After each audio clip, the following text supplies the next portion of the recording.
Hi everyone, good to see you on my channel today. Today I will tell you a wonderful story. It is full of love and kindness. I hope you enjoy it and I wish you an enjoyable viewing experience. Thank you. Emma stood looking at the wall, which was half wooden, half plastered. Those black letters, which were scrawled in charcoal or scraped and darkened by time, stabbed her eyes. She blinked, a tear falling down her cheek. When the woman went into labor, she already knew she was having a girl. But why so early? She was getting frustrated. Be patient, her sister held her hand. I'm doing the best I can. Angelica clutched her eyes. That's it. The sister looked out the window of the ambulance. The hospital should be showing soon. When already, exhaled with a sound the woman in labor. Now, be patient, my dear. They had already wrapped up in front of the hospital building. It didn't go as planned, but the baby was born. A girl? She looked at the doctor. Yes, he smiled. Emma had been born prematurely, so she needed extra care. Her parents had gotten over that. But what no one had expected was that she would develop another disease. The baby had to be taken to another hospital, and the mother could not be put there with the child. She went under the windows, whimpering, crying, wondering what was wrong with her baby. Angelica, I can tell you that your child is better. I can discharge you. The doctor pleased the woman. Is she going to be all right? She looked at the man with hope. I hope so. I want the baby to always do well. Angelica cried again. She and her husband had waited so long for this pregnancy that they had given up hope. Their eldest son was already 9 years old, and when they had already given up on everything, Angelica found out that she was expecting a child.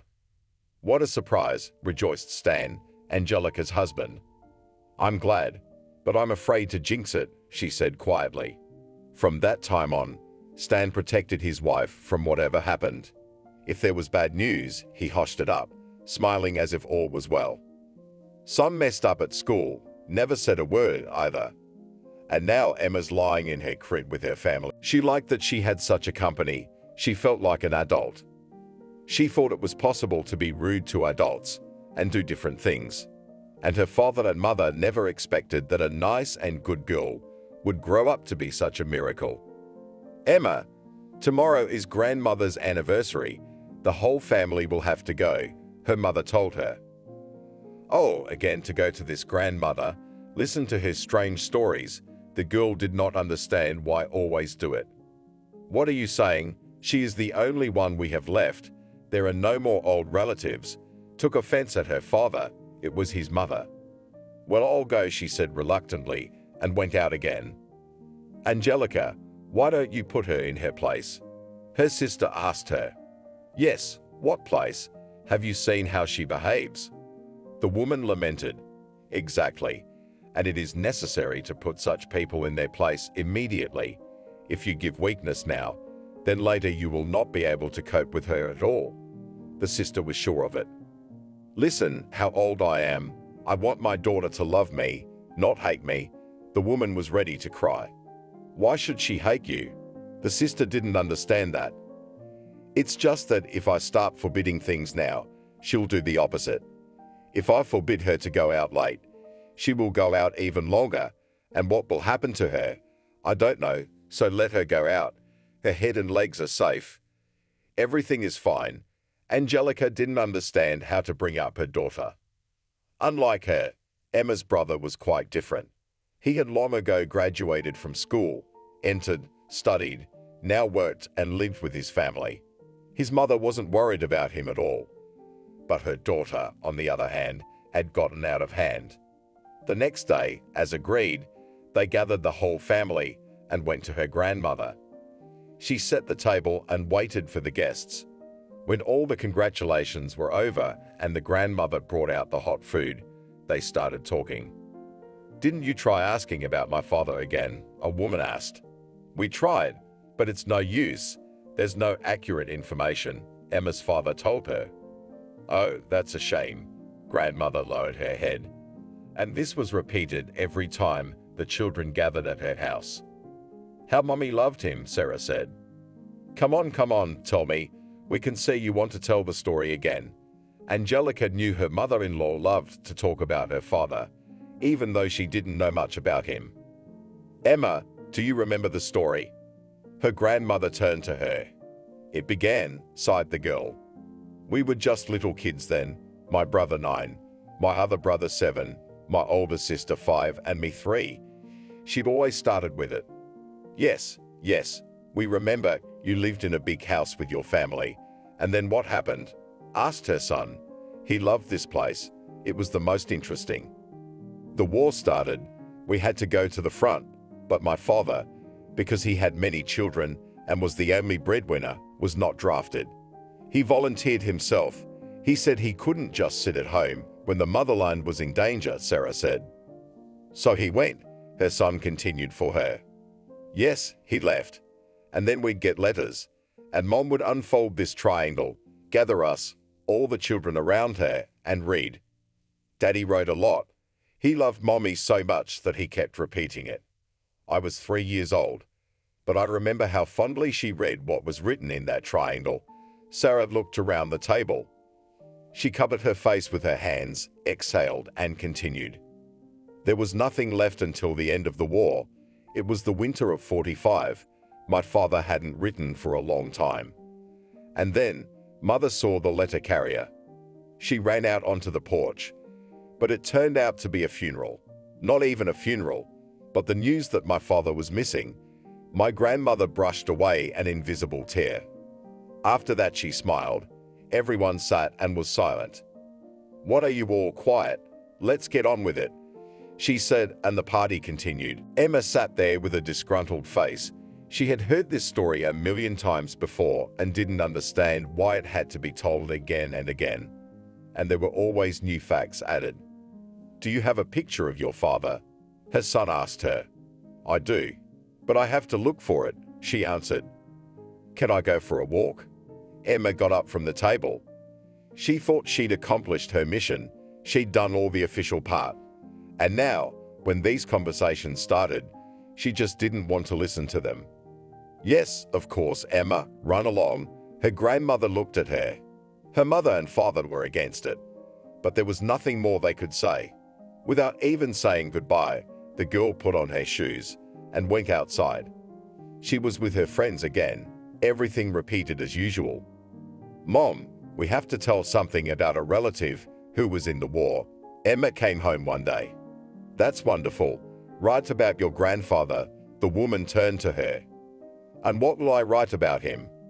Did not understand the girl, that his family stayed home. He wrote letters and then disappeared. Well, let's make up that he was somewhere, participated in some serious battle, and after that went missing, suggested the mother. And what, we're going to lie? Emma wondered. Why not? You'll write the truth. Mom was sure of her words. What was Grandpa's name, anyway? Emma asked. Oliver, she told her. Well, I'll write something myself. She went to her room, tore a sheet out of her notebook, and began to write something. What did you get? A woman came into her room in the evening. Look, the girl wrote so much, it was amazing. The mother couldn't believe her eyes that her daughter could really make up so much. I didn't make it up, but a friend told me about it, so I tied it to our grandfather.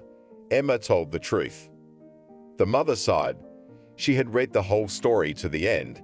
The connection with her grandfather was only in the name, surname, and patronymic, nothing else in common. Emma was still friends with her company, and she behaved very badly. One evening, she asked her mother to go to a disco, but it was already 2 o'clock in the morning and her daughter was still out. Where do you think she is? Angelica looked at her husband. How do I know where your daughter is? He was nervous too. That's why he was rude. The man went to bed and Angelica sat waiting for Emma. Various images began to appear in her head, that she had been caught by some maniac or rapist and all the rest. She thought that if her daughter hadn't come in for so long, something must have happened to her. At 5 o'clock in the morning, the mother opened the door and there was Emma. Where have you been? Mother couldn't resist slapping her. "Mom, why?" She looked at her with red eyes. "Come quickly and go to bed," the woman said strictly, went to her room and lay down. "Are you here?" Her husband turned to her. "Yes," she nodded her head and closed her eyes. "Everything is fine, and you were worried," whispered the man. "Go to sleep," Angelica answered him. Further, everything went on exactly the same way. Mother and father were generally afraid that the daughter would not graduate from school, but to their surprise, Emma at the beginning of high school, namely in the 10th grade, left that company, began to communicate with classmates. Her studies tightened up, and unlike the way she studied in 7th grade, her grades were now very good. "Daughter, what happened to you?" her mother asked her. "Nothing. Why do you ask?" she wondered. "We thought that you would not go to the 10th, but you not only went to the 10th, but also began to study well," her mother honestly told her. "Mom, I'm in love," sat next to her girl. "And who is he?" exclaimed her mother. "You don't know him. This guy is older than me." Emma wanted to share with someone. "I hope you'll introduce us." Angelica was sure of it. "Sure, but it would take time," the girl said. They met Mickey at the same disco. One of their mutual acquaintances approached them. Then they joined their company. Then all the evening the guys were together, and the next day, when she was leaving school, the guy met her there with one flower in his hand. "Mickey." Emma was surprised at the time. "Hi, just thought I'd do you a favor." He handed her the flower. They walked down the sidewalk. Emma didn't know if she was going home or if Mickey had something to offer her. "Are you going home?" he asked her. "Yeah, I have to at least put my bag down," she pointed at it. "Okay, let's go. And then I'll take you out for ice cream," Mickey said childishly. Emma laughed. "What's so funny?" He didn't get it. "It's like we're 9 years old that you're asking me to go to the cafe for ice cream."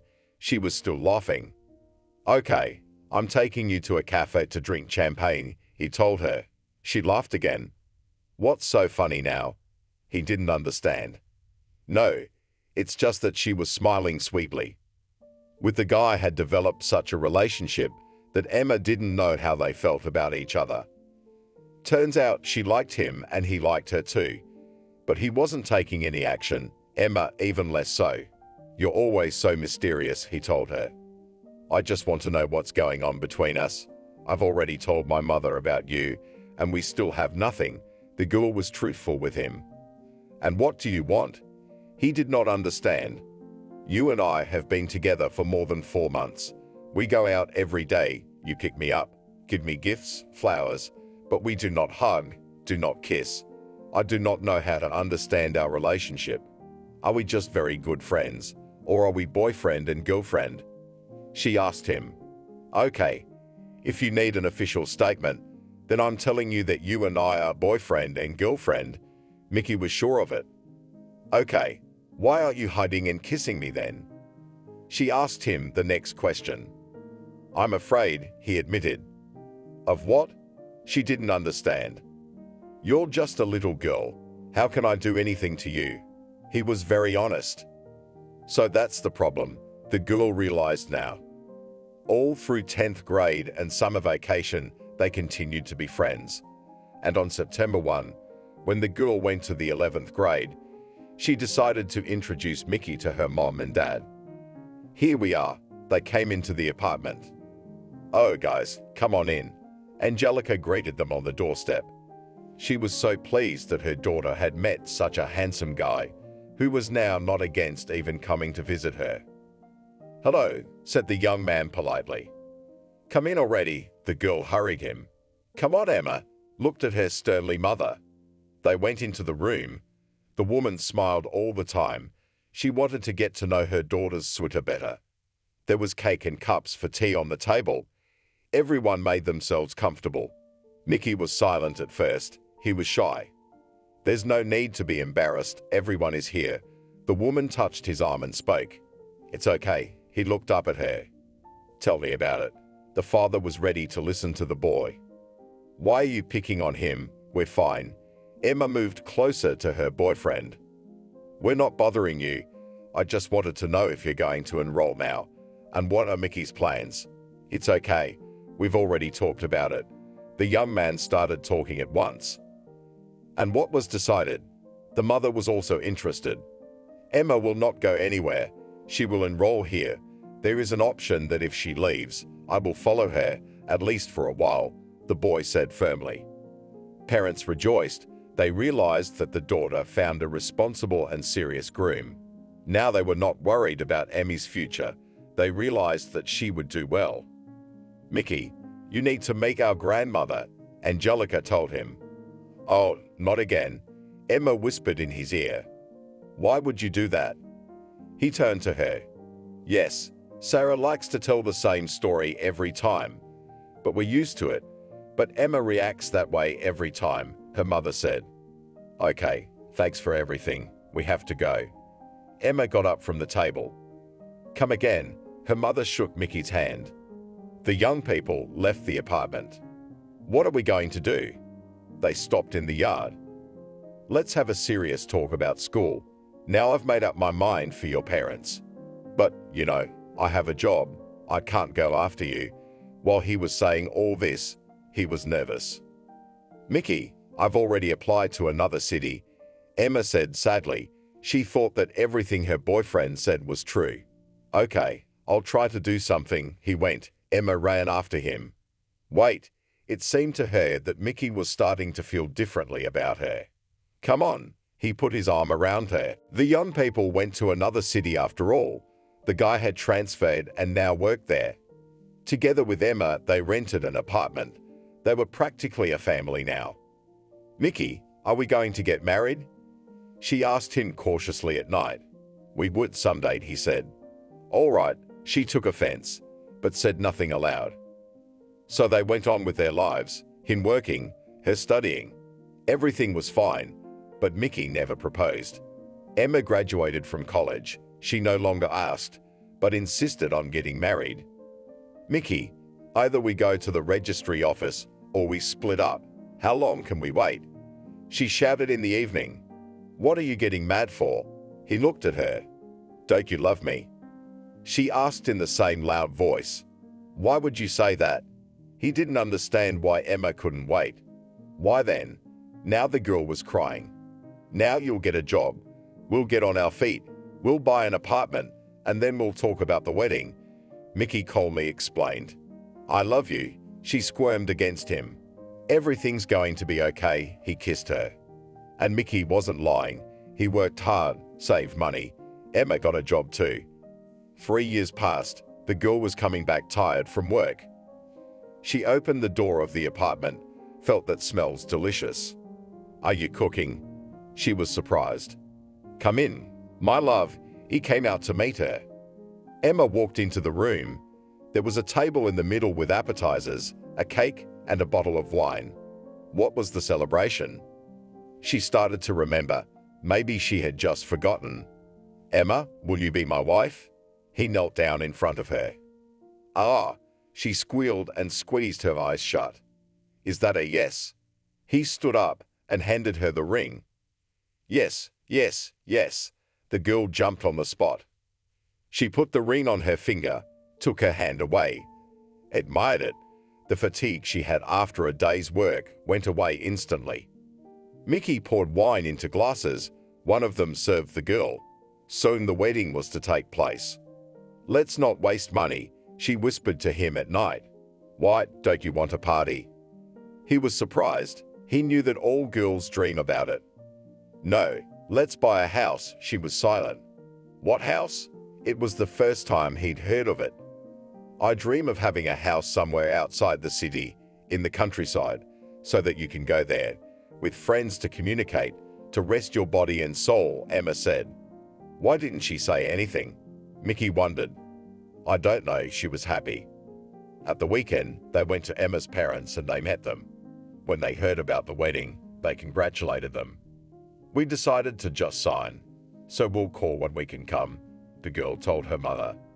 You won't regret it later. The mother wasn't sure of her decision.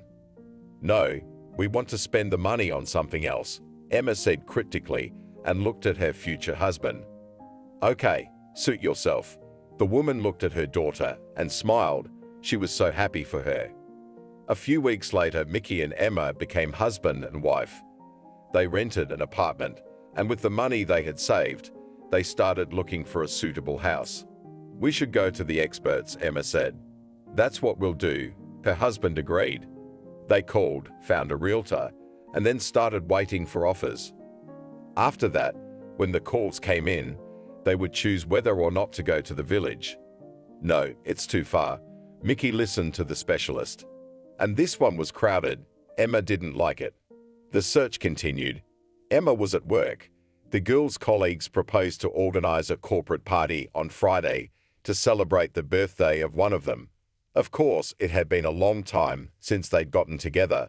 Everyone agreed, and even the boss was okay with it. Mickey, I'll be late tonight, Emma told her husband at the end of the week. Have a good time, he kissed her. Emma put on her shoes, opened the doors and sprinted out of the apartment.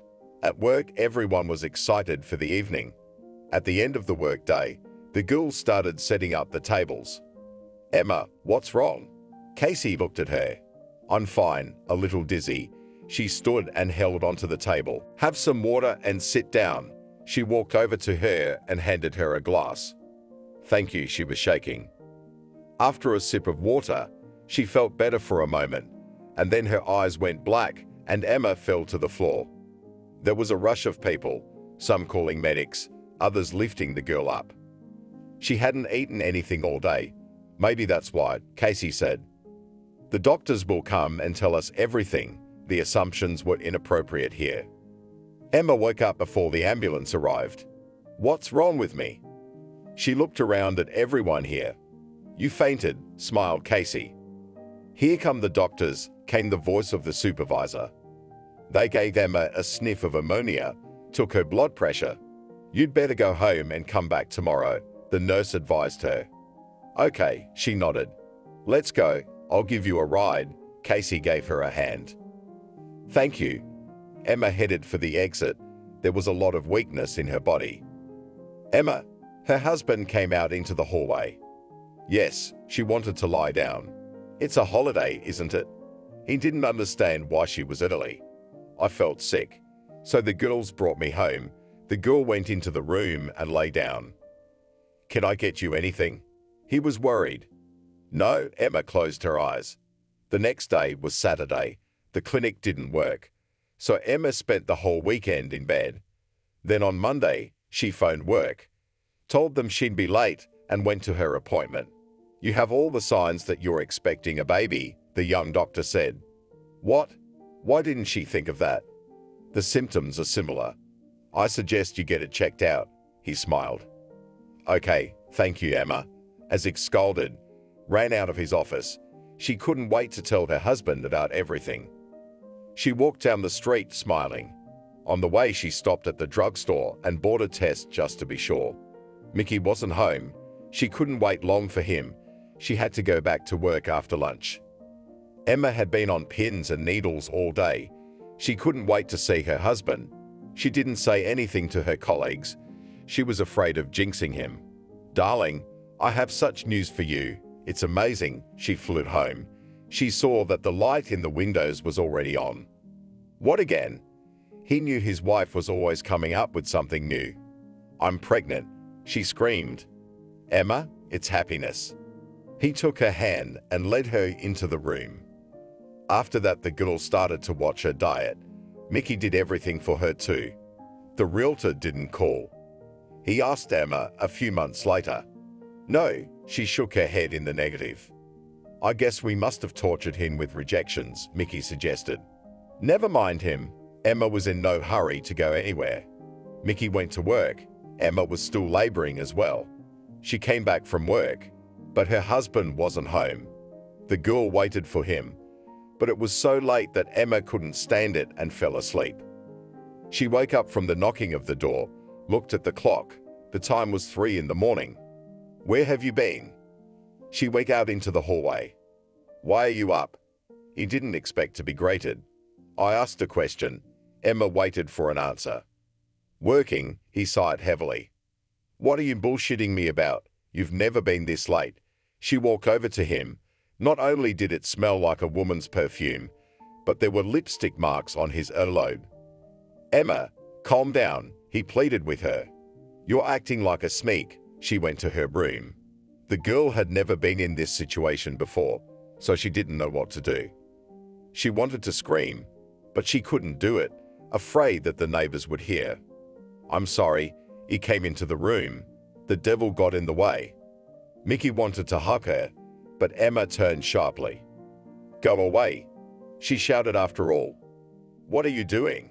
He looked at her. "Nothing," I said. She bent in half, inwardly, as if something had sliced her in half. "What's wrong with you?" Her husband jumped up immediately. "Stand back," the girl said in pain. He grabbed her in his arms, and just like that, in a road, dragged her to the car. "Let go," she lashed out, making it hurt even more. Mickey put his wife in the car and drove to the hospital. There, just as he had done at home, he took her in his arms and carried her into the building. She started to feel violently ill, he told the doctor. Emma was placed on a gurney, unable to lie down, squirming. "It's probably a miscarriage," said the doctor, who was walking beside her. He performed an examination, and his words were confirmed. After that, Emma was sedated. She slept for a few hours. After she woke up, she was told everything. Why? She cried. It was all Mickey's fault. It was all his fault. Emma was happy. One of her dreams had come true. Now, every day after work, she took the train to her house. She had planned a renovation, but she didn't want to hire workers. She prepared everything herself. That's what she did all the time. "You're so happy lately," Casey came up to her. "Some changes in your personal life." "I bought a house." She was glowing with happiness. "Wow, when's the housewarming party?" My co-worker was happy for her friend. "Soon," Emma promised. Waiting, Casey went to her seat. In the evening, as usual, Emma wanted to go to the village. Her mother called. "Do you remember that we're going to Grandma's this weekend?" she asked her. "Oh, I completely forgot." The girl slapped her forehead. "We're waiting for you. Don't be late." The woman spoke in a gentle voice.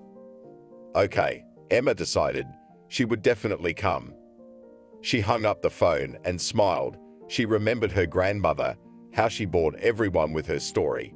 Now she understood her parents too, who used to cringe when Emma rolled her eyes at the old man's tales. The weekend came and Emma was ready to go. She bought her tickets at the train station, boarded the train, and a few hours later, she was in her hometown. "Hello everyone." She entered her grandmother's apartment. Her mother came out to meet her. Parents behaved cautiously. They knew about everything that was going on with the daughter, so they tried not to push her in any way to think about her husband and children. "Grandma, happy birthday." She walked into the room and handed her a beautiful box. Emma, as usual, can't go without exclusivity. Wrinkles spread across Grandma's face. Everyone sat down at the table. First, as usual, toasts, congratulations, and after Grandma looked at everyone, her eyes became sad. "Well, Grandma, come on, start." It was already a tradition. "We lived as a big family." The grandmother dragged out her story. Emma sat at the table. She had heard this story. A reply came to her, informing her that there was very little information. "You need the exact date of birth, where and when he went to serve, when exactly he went missing." At the end, there was a phone number of a specialist who could help answer all the questions. Emma wrote it down. She was going to contact him later. She got home. She definitely needed to go to the village today, but she couldn't make it again. There was a knock on the door. "Hello." Her heart thumped in her chest more often. There was Mickey standing on the doorstep. "Emma, I'm sorry. I can't live without you," he began at once. "Come in." She let him into the apartment. They went into the kitchen. There his wife poured tea, sat down opposite.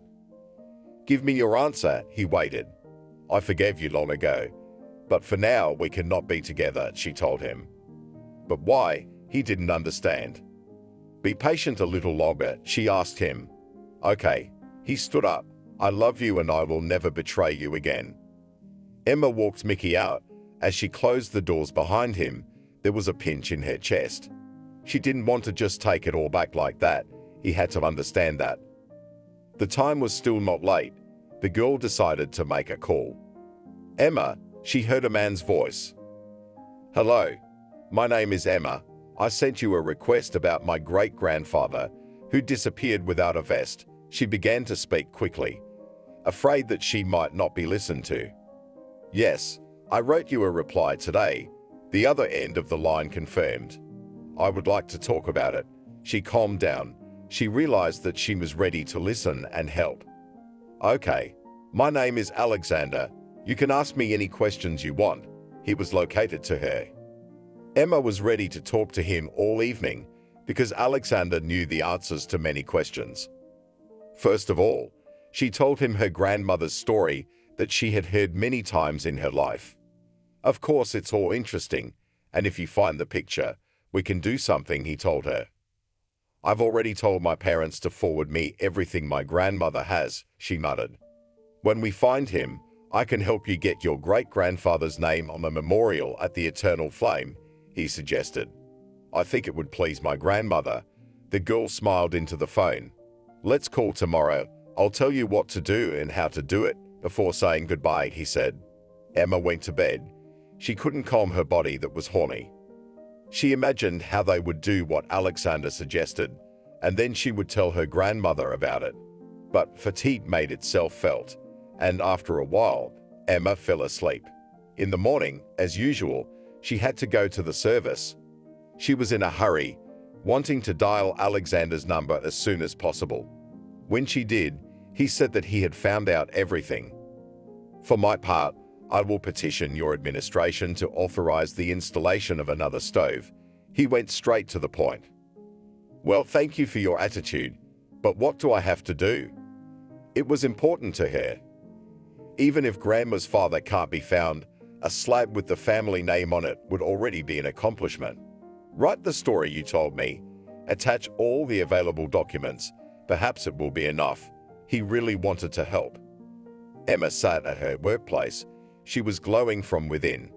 Why so happy? Casey asked her. Sometimes it's such a joy to do things for others, she admitted.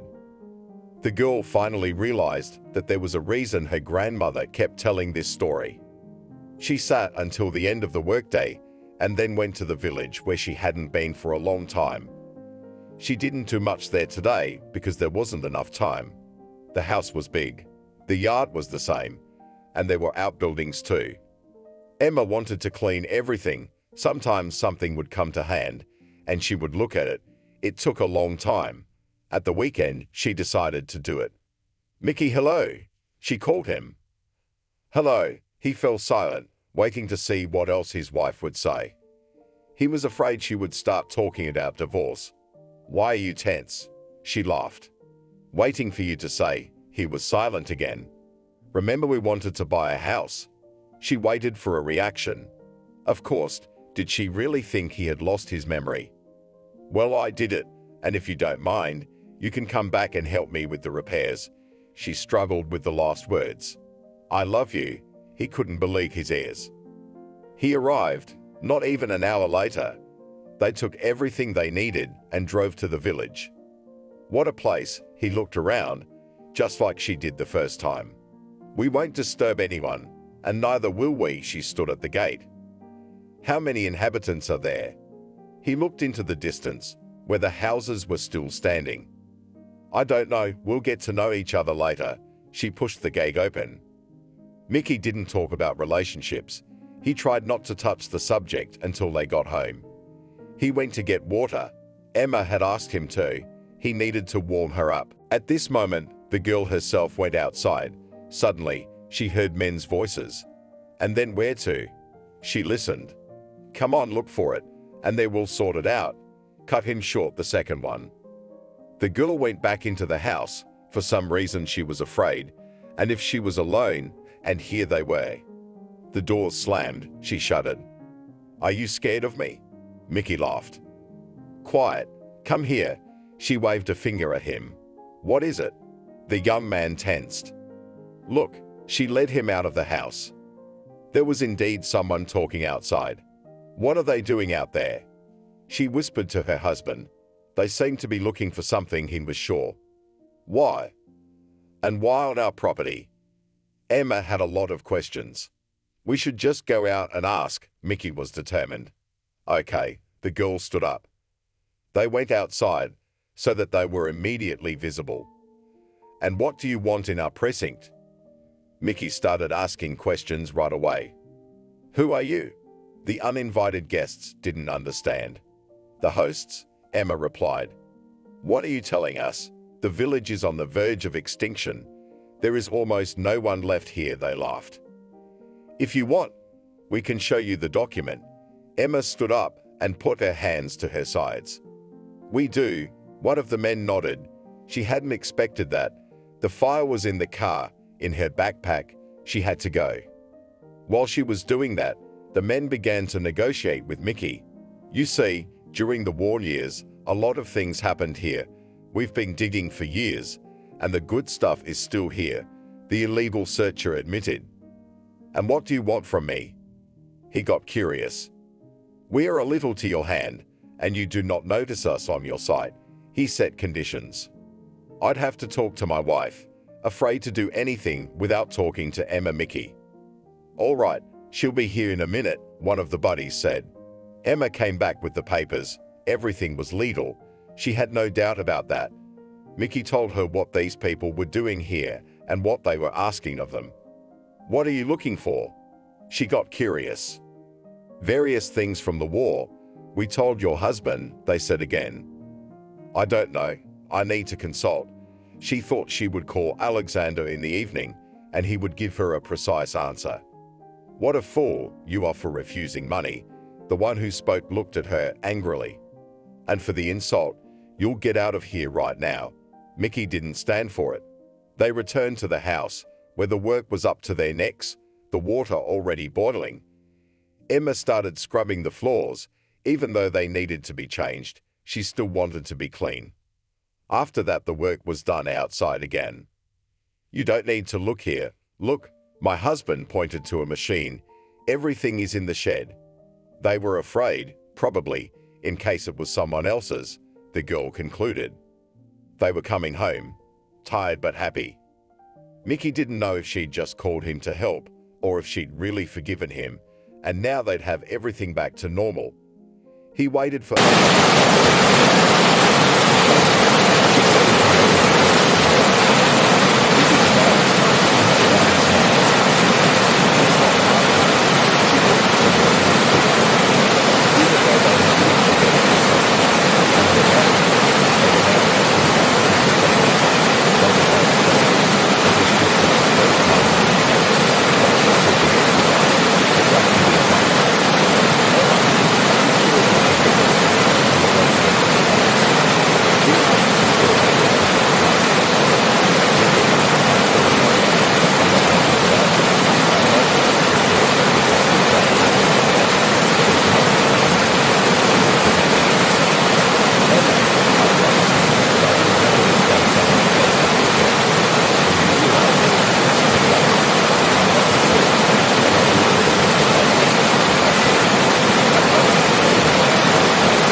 Mickey appreciated such an act.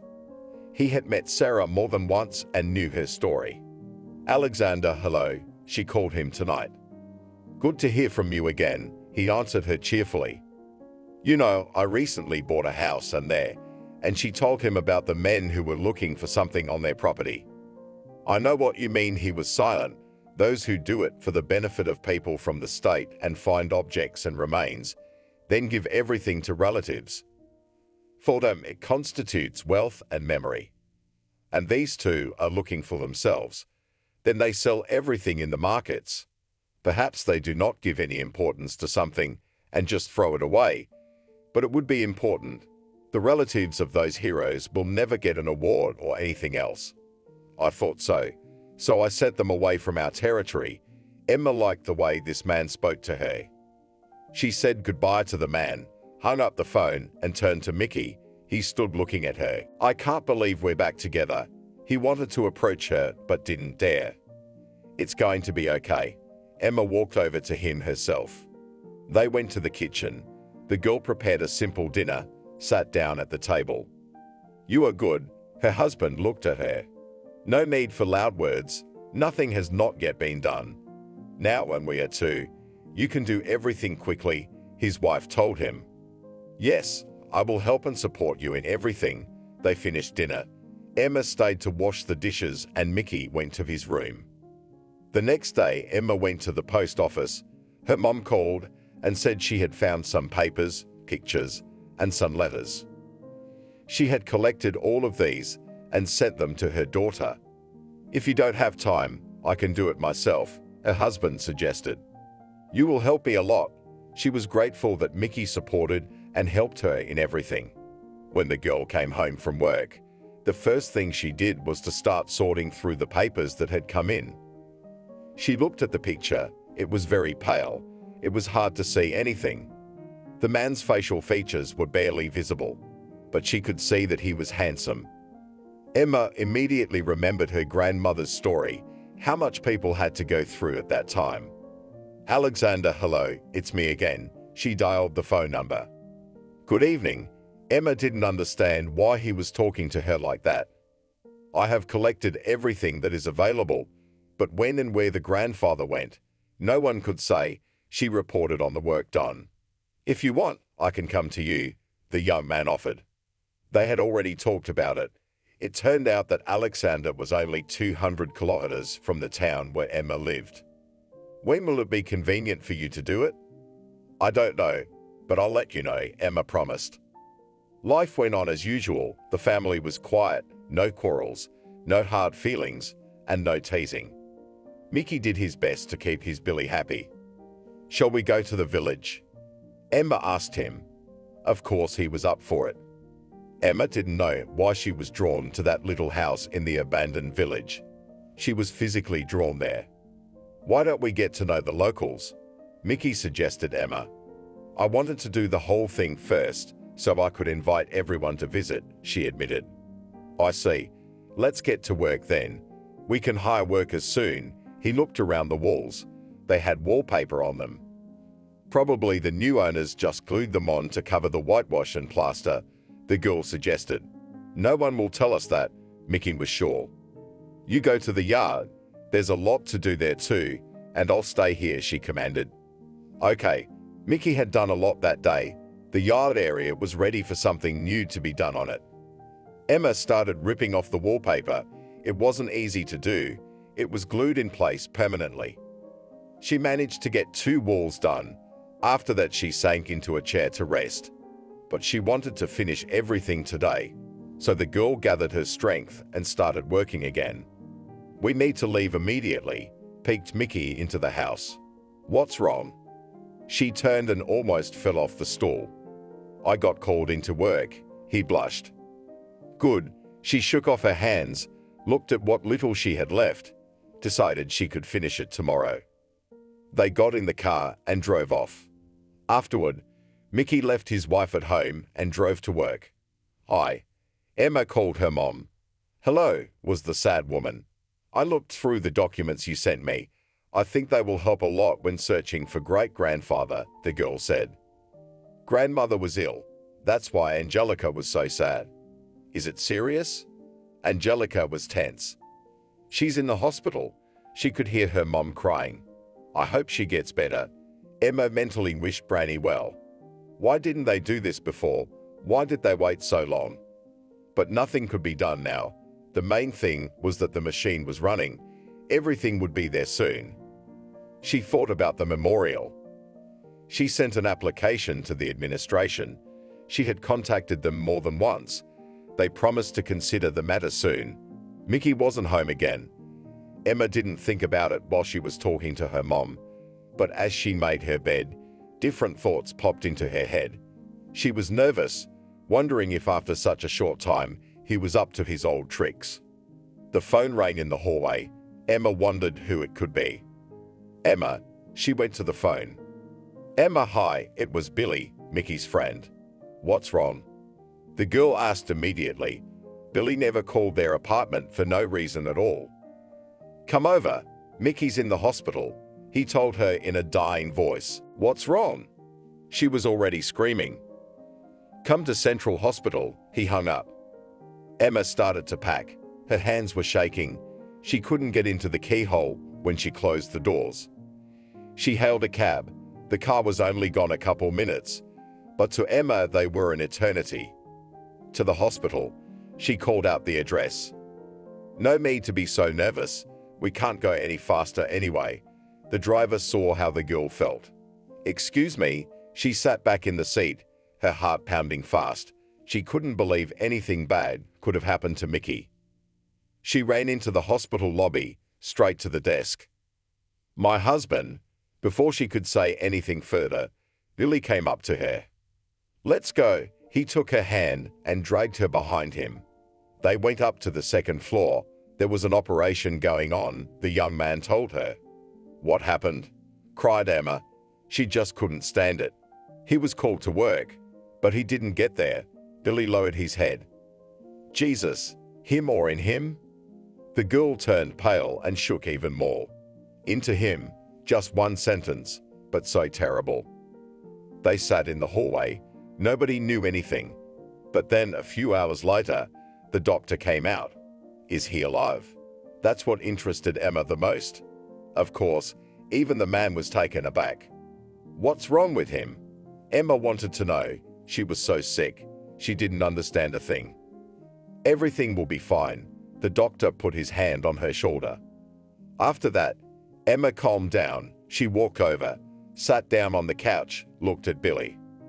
"How did you know about that?" She wanted to know why Mickey hadn't called her. "I'm the one who bumped into him. He just sat there with his head down like that." "What?" The girl jumped to her feet. "I'm sorry. I didn't mean for that to happen." He covered his eyes with his hands. Scoundrel. Emma had always disliked the man. He was always encouraging Mickey to do something dark. And now this had happened. She would never have believed it was an accident. I know, he seemed to realize it himself. When Emma was satisfied that Mickey was fine and his condition was stable, she drove home. Billy begged her not to report it, but she wasn't going to. She wanted to wait for her husband to recover. She needed something to do to keep her mind off things. Emma started driving again, to work in the morning and to the village in the evening. She walked into the house. She remembered she only had one wall left. Emma grabbed the wallpaper and pulled on it. It started to come off along with the plaster or lime. The plaster fell to the floor. There was still a lot left on the wall. The girl worked tirelessly. Late, she looked at her watch. By car was convenient, but on the electric train, you had to keep track of time. Okay. She took one last tug. Everything fell to the floor again. Emma grabbed her bag. She thought, she'll definitely finish everything tomorrow. She left the house and ran to the station. The girl managed to catch her electric train. She was glad of that, otherwise, she would be late for work tomorrow. She drove on and wondered what was going on with Mickey. She wanted so badly to help him, but there was nothing she could do. And then her thoughts went back to Billy. How could he do that? And more importantly, why? But she would find that out from her husband when he got home. The house was quiet and boring again. Emma sat down at the table and started going through her great-grandfather's letters again. The handwriting was uneven. Everything was faded, but some of the letters were legible. Why didn't Grandma read them to us? It would have been more interesting, she said into the empty kitchen. Then Emma remembered her grandmother was in the hospital. She dialed her mother's number. "How is our old lady?" she asked the woman. "The same. No change," Mom was crying. "And we had an emergency too." Emma told her mother about Mickey. God, what a disaster. She couldn't believe it had all happened in one day. She decided she wasn't going to wait long. She'd go to work and go straight to her cottage to finish the job. That evening she didn't even have dinner. She had to get to the hospital in time to see her husband. When she arrived, he was already in a regular room. Emma went in, smiled and cried at the same time. "How are you, darling?" she asked him. "You know, it's not so bad," he told her. Both of his legs were broken, and something was damaged inside, so they had to operate. Emma sat beside him. She knew he was alive, and that's the most important thing. "Do you know who drove into you?" she asked. "Yes, I know. He came over already," apologized, Mickey told her. What could have happened? Why did he do that? She still didn't understand. "While you and I were apart, I made Jenka my deputy in my firm. Apparently, that wasn't enough for him, and he decided to make sure I wasn't there." He looked at her. "That's stupid," she smiled. "You realize it's stupid, but he probably didn't. And when he did, it was too late, especially since I was a survivor. He comes begging me to drop the application, staring at Mickey's ceiling." "And what did you do?" She was looking at him. "Well, he'll restore my car, but otherwise, let him go," he told her. Emma hugged her husband, kissed him and said goodbye. Then she went home. Tonight, she couldn't sleep. She had some nightmares. In the morning, she woke up not sleeping at all. She didn't understand anything at work. Her co-workers noticed it. "Did something happen to you again?" Casey came up to her. "No, I'm fine. Mickey's already gone." The girl looked at her. "She just didn't sleep well," she admitted to her. "All right, I was thinking about it." Her friend pulled away from her. Emma knew she had to go to the village today. She wanted to do it quickly, but something kept stopping her. She got home, changed her clothes, and left the house again. She had to catch the train. "That's it. One more push, and she could hire workers," she said to herself. Emma already regretted that she hadn't done it right away. It would probably be ready by now. She brought the bags to collect all the trash in them and set to work. When she got to the wall, she did the last one yesterday. She bent down to pick it up and noticed something written on the wall. What was it? She got up and looked closely. There was an inscription, something strange. The letters were jagged. "We've been standing here for 13 days, 16 of us. We haven't retreated." Emma spelled it out. And at the bottom were scratched initials and surnames. Everything was so indistinct. But the girl was already interested. She came closer and began to read the letters.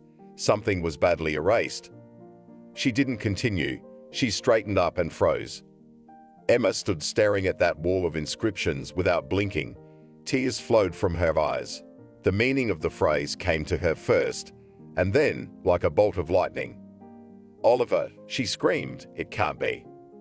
She started thrashing around the house. She didn't know what she was looking for or what to do. Her hands were shaking. Was she really in the very place where her great-grandfather had been in the last moment of his life? The excitement and accumulated troubles took their toll. The girl sat down on the floor and cried. She touched the wall with her hand and wondered if she had imagined it. She stood up and looked again. No, it was all true. Her hands were shaking so bad, she couldn't even hold the phone. When Emma rode in the train, she had already calmed down a little. What if it wasn't her great-grandfather at all? "Alexander, hello." Now she didn't care what time it was or whether she disturbed him or not. What happened? He heard that the girl was very excited. "I found the inscription," she shouted into the phone. "What inscription? What do you mean?"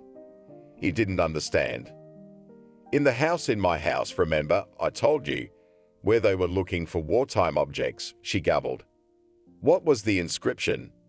He still couldn't make anything out of Emma's rambling conversation. "You wanted to come," she was crying. "Yes, I'll be at your place this weekend," he promised. "I'm waiting for you, if you can make it sooner. Then come," she asked. Her hands were shaking, her head was not thinking straight.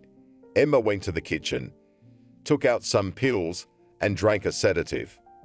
After a few minutes, she just wanted to sleep. Emma didn't resist her body. She went and lay down. She needed to calm down. Lots to do today. She got up in the morning. Emma arrived at work, immediately called Casey over to talk to her.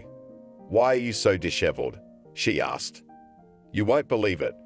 Remember I told you about the house I bought?" Emma asked her friend. Yeah, what happened? Casey could see how excited Emma was.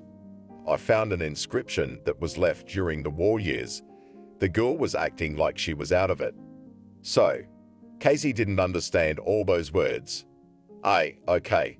Emma stepped away from her. She wanted to talk to someone about it, but she couldn't because no one but Mickey knew about it. Mickey, she stopped in the middle of the hallway. Hi, excuse me, can I take a few days of vacation time? She ran into the supervisor's office. What's your emergency? He got curious. For family reasons, it was half true. Of course, he put a piece of paper and a pen in front of the girl. She wrote a statement, immediately took a bag, and went to the hospital. She went straight to her husband's room. Hello, darling. She went over and kissed him. You look like you've been through a lot, he grinned. Not funny. She sat down beside him. Tell me about it. He saw that Emma was with the news. Mickey in our house there, Emma cried. What's there? He wanted to get up, but pain shot through his whole body. He couldn't do it. The inscription, she looked around at the people who were in the room with her husband. They looked at her like she was crazy. What was the inscription, he wondered. Okay, later, she decided not to say in front of everyone. Emma went home. She needed to get herself in order, not only her body, but also her nerves. She took another sedative and lay down, then remembered to call her mother. Mommy, I'll probably soon find out where our grandmother's father died, she spoke loudly. Did you get any answers? Mother guessed. No, but I didn't know how to tell the woman. She did not say anything, hung up the phone, went to the bedroom and lay down. After that she got up again, took out the documents of great-grandfather, but there was no connection between them. The next day Alexander called, said that he would come in the evening. I'm waiting for you, answered the already calm Emma. She couldn't believe what was happening in her life. She thought it couldn't all be a coincidence. For some reason, she didn't want to buy an apartment, and they had been looking for a house for a long time. And it was in this village, this very house, that Emma's thoughts were interrupted by the doorbell. She snapped out of her seat, opened it. An unfamiliar man stood on the threshold.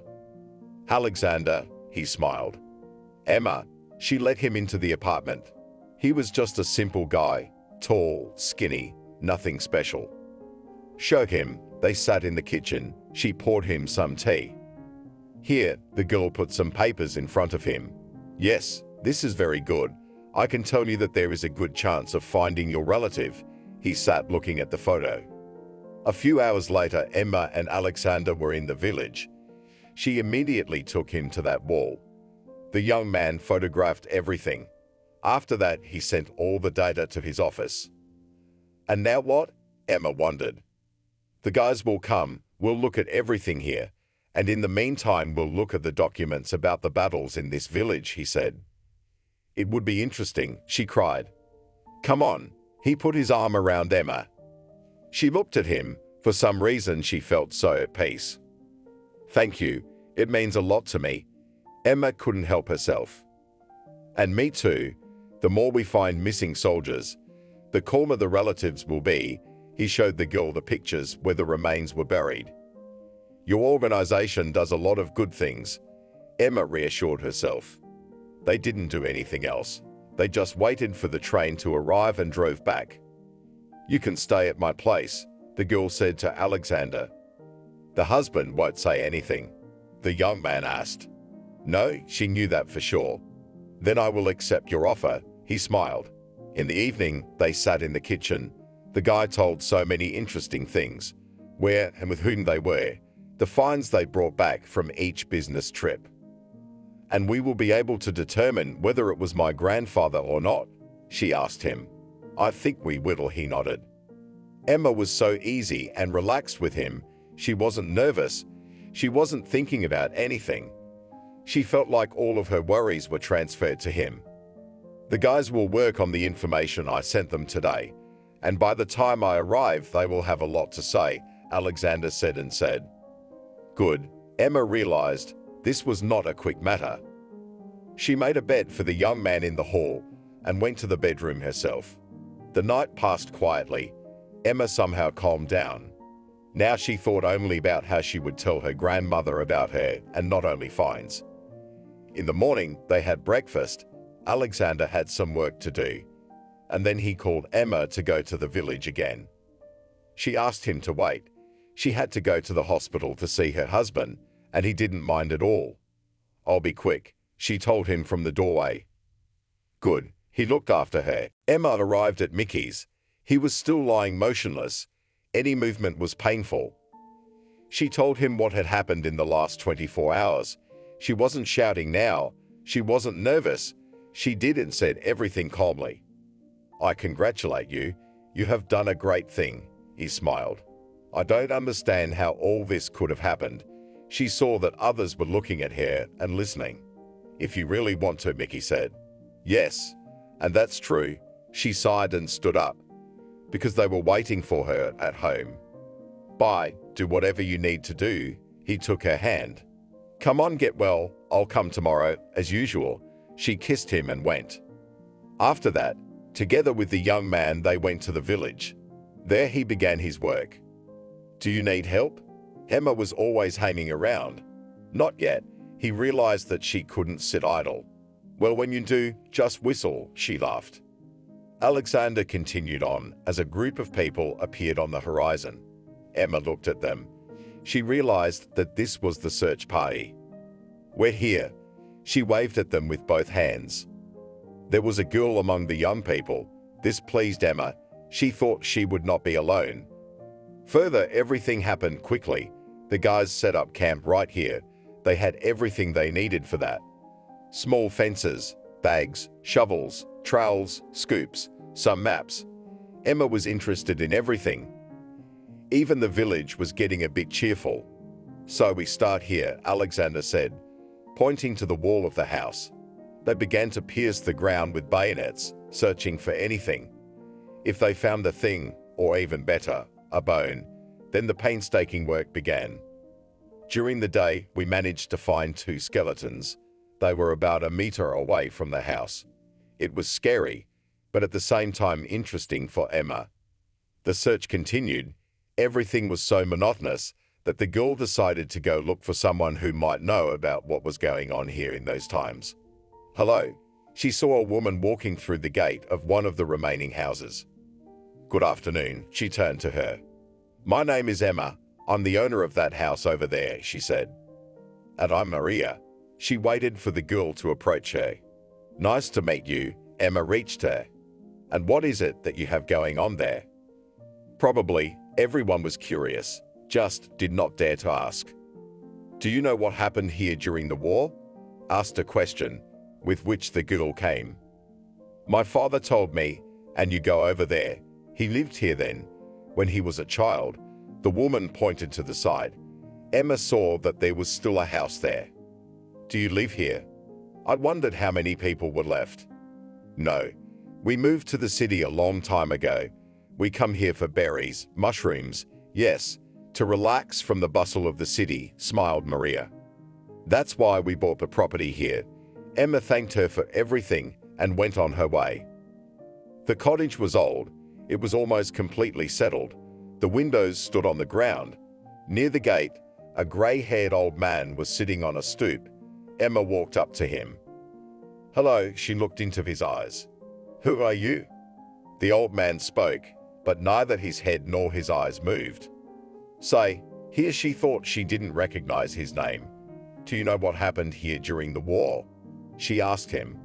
"Why do you want to know?" Apparently, he was interested in the question, because he turned his head. "I bought a house here." She pointed in the direction. "Now there are search parties working there." "Ah, Harvey's awake. Do you remember anything?" It was obvious that the grandfather was worried for a reason. Of course he did. His voice trembled. "Will you tell me?" She was pulling the words out of him like a pincer. "Come on." He got up and walked into the fence. Emma followed him. As they bent down to enter the hut, a foul odor hit her nose. Emma looked around. There were pictures hanging on all the walls. "I've lived in this village all my life." born here and I'll die here. At that time, we thought that the Germans would never reach us, they would pass us by. The village was big. He made a circle with his hand. Where did the soldiers come from? Emma sat down on the edge of the stool that stood there. They were relocating. They came in, probably to ask for something. It was obvious that Harvey didn't know that for sure. How old were you? The girl was counting in her mind. 8, he glared at her. A toddler, she stood up again, went to see who was in the pictures. You have 8-year-olds now, but we were working as adults back then. Harvey turned away. Well, why did you invite me here? She didn't mind going outside. Here, he handed her a photograph that was as faded as hers. Who's that? She looked at it. Mother and father, they were helping them then, Harvey said tearfully. Let's go. Emma took a step toward the exit. They were back on the street before the girl had learned anything much. What else can you tell me? She looked at the man. They came into the village and started killing anyone who resisted them. They settled in houses, wherever they could.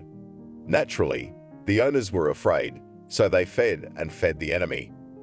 Those guys who had entered your hut shortly before had to hide, so they hid, he began to tell me. Do you remember it all? Emma wondered. He took a small piece of newspaper out of his pocket, poured tobacco into it, licked it, twisted it, and there was such a commotion. The Germans didn't suspect. They were quietly barbarizing themselves. But when reinforcements arrived, that's when it all started. I don't know how, but they found out about the soldiers, and the nightmare began. Where are you going? Grandpa got up and walked. He didn't look back. Emma caught up with him. Harvey was silent. He was heading towards that house where Alexander and his companions were. The girl thought he had something else to show or tell. On the way, she thought how much this man had been through, at such a young age, to live through a nightmare. He led her to a small ravine. Soldiers? Emma asked. Know us, he turned to her. Who are you? She looked at him puzzled. Everyone who stayed in the village. The police didn't spare anyone back then, and we had 2 of them, brothers who had gone over to the other side. He stood looking at the place. What about? She wanted to ask, but the words stuck in her throat. Me? He turned around. Emma thought he was smiling, but she couldn't see it because of his beard and mustache. Yeah, she felt like she was in a movie, transported back a few years. We were lined up, women were screaming, children were roaring, but the Germans didn't feel sorry for anyone. They just opened fire. I don't know. God saved me. I fell with everyone else, hit a little, covered with bodies, but I was alive. The old man's eyes became moist. God, she covered her mouth with her hands. The soldiers at first sat in cover. Only lone shots were heard. But when the rampage began, that's when everything came to light. The Germans were bringing reinforcements. It was clear that ours could not cope. Those who wanted to went into the woods, but many stayed. They held out to the last, and when the Germans surrounded the house, no one was afraid anymore. At that moment, they reached the very house that Emma had bought. Hello. The boys were digging in the ground. They found something again. Did it say on the wall that they were here for 13 days? The girl looked at Harvey. I won't say how long, but it lasted a long time. It seemed like it would never end. He paused. What? Emma almost ran into him. They ran. 2 were put down here. He pointed to the spot where the remains. You're welcome for now. He said goodbye and hung up. All the remains were examined. Many had shell casings where a piece of paper with names was enclosed. Those who didn't have any were reconstructed with the help of specialists. 10 families received notices that their father, brother, grandfather, or great-grandfather was found in such and such an area. Burials were made. Alexander, you are so good, Emma thanked him. If it wasn't for you, none of this would have happened, he replied. Mickey couldn't yet, so Emma drove to her relative's house alone. Hello. She walked into the apartment where her parents lived. There was silence in response. She walked to the kitchen, made some tea, decided to wait, but it was already evening, and no one was home. Interestingly, she dialed her mother's number repeatedly, but the subscriber was off the network. When Emma was about to go to bed, the front door opened and she stepped out into the hallway. "Emma, why didn't you call?" Mom was surprised. "Why, so I can't come already?" She walked over to the woman and hugged her. "Of course you can," the woman responded to the hug. "Where have you been?" She looked at the woman. She was tired. "Sarah, your grandmother," she fell silent. "What's wrong with her?" Emma's heart sank. "She's in a coma." A tear slid down her mother's cheek. "But she's not dead," Emma exhaled. "Yes, but the doctor doesn't give any positive guarantees." Mom sat down on the chair. "Mommy, I have some news." She took the woman's hands. "What news?" She looked up. Emma understood that her mother was tired, but she still wanted to tell her everything she had learned in the last few days. "We've heard the story so many times from Grandma, and now I've seen it all with my own eyes. I found out where our grandfather was, what he was doing, how he lived his last day. Not everything Grandma said was true, and how could she know? She was a child." Emma was excited. She couldn't believe what she was saying when she said it. "Wow, you've got a story going on there." The mother sat and looked at her daughter. "Yes, I didn't expect it myself. I had to go to bed. Tomorrow was a big day." "Good night," the women hummed again. Emma couldn't sleep. Now that she had told her mom about everything, she had a chill. She knew that tomorrow they were due to announce that another name would appear on the memorial. It wasn't until a day ago that she herself found out about it. Alexander had reported it. Then she was once again convinced they were doing their job perfectly. "Daughter, wake up." Angelica entered her room. Yes, now she was shattered because she hadn't slept in a long time. They were getting ready. Everyone was depressed because basically everything was being done for Grandma and she couldn't right now. How could it be? Emma lamented. She had waited all her life for this moment, and now that it was happening, she couldn't be here. Life, a complicated thing. Her mother approached her. A lot of people had gathered for the event, all curious about what was going on here. Solemnly announced who was being felt here, and after that the cloth with which the slab was covered was removed. "Well, now our relative will be here," touched the woman letters. "Yes, and this is all thanks to the guys who do everything for people without sparing their strength." Emma was proud that she personally knows such. It was quiet at Grandma's hospital. Emma sat there and told her what had happened and how it had happened. "She can hear you." A nurse quietly came up behind her. "Yes, I hope so," the girl spoke softly. It was time to go home. Mickey had been discharged. He needed her help. "Hello," she walked into him. "Hello." He felt bad that he had missed everything. "Let's go." Emma helped him up. They were home. Nothing much was going on. "Alexander told me to come to the village." She looked at her husband. "If you have to go," was fine with Mickey. Emma looked at him. She realized she had nothing for this man. Maybe she needed him to apologize or something. That's why she took him back. The girl was on her way to her house. Yes, that's what she thought. Not her and Mickey's, but her own. "Good afternoon." Alexander was already waiting for her there. She walked up to him, smiling. "Why are we all here again?" Emma asked. "It's a surprise." He walked over to her and took her under his arm. They went to the place where the soldiers had been shot. There was some kind of daze. What was it? Emma understood that they had decided to immortalize the place, but she could not imagine what was under the cloth. Alexander waited until everyone who was in the village at that moment approached. Then he made a speech. It said that nowadays young people do not remember the heroes of that war. It is necessary to remind and support what these soldiers did. They fought for the motherland without sparing their lives. After these words, he pulled down the cloth with a sharp movement. What was there shocked everyone, especially Emma. "Alexander, how did you do that?" She looked back at her house. I'm sorry I didn't ask, but I don't think you would have said no, he said quietly. The memorial consisted of the very same inscription Emma had found on the wall of the cabin. It had just been cut down, restored, covered with some kind of product. It's so beautiful, Maria said. Emma looked at Harvey, he was crying. She thanked everyone, then went to her room with Alexander. That was it, he looked at her. It seemed like two strangers, she said to herself and him, but you've become so close to me. They hugged, and after that Emma stayed in the cabin a little longer, seeing what was there now, and went to the station. Emma went to the door of the apartment where she and Mickey lived. She opened it with her key. Suddenly, a woman's laughter came from the room. Emma tensed.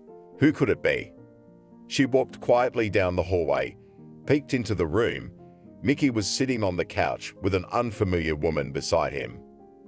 Hello, she entered the room. Emma? He straightened up sharply. What, you didn't expect? She stood looking at the couple. You'll be here tonight, won't you? His eyes were running. People don't change. Emma went to the room. She pulled out her suitcase and started packing.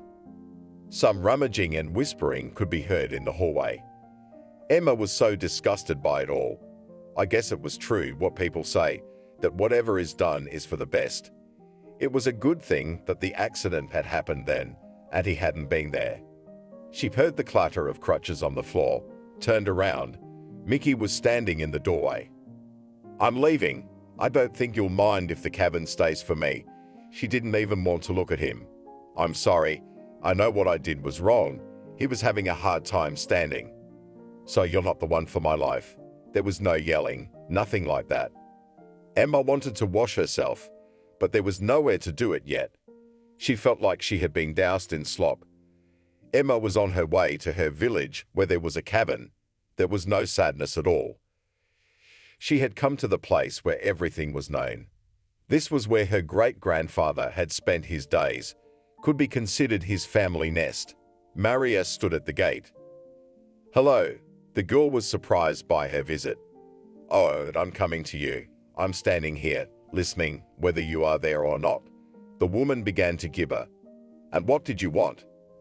Emma was pleased that she was known and respected here. Let's go. She took her hand and led the way. Emma followed obediently behind the woman. She couldn't figure out what the woman wanted from her.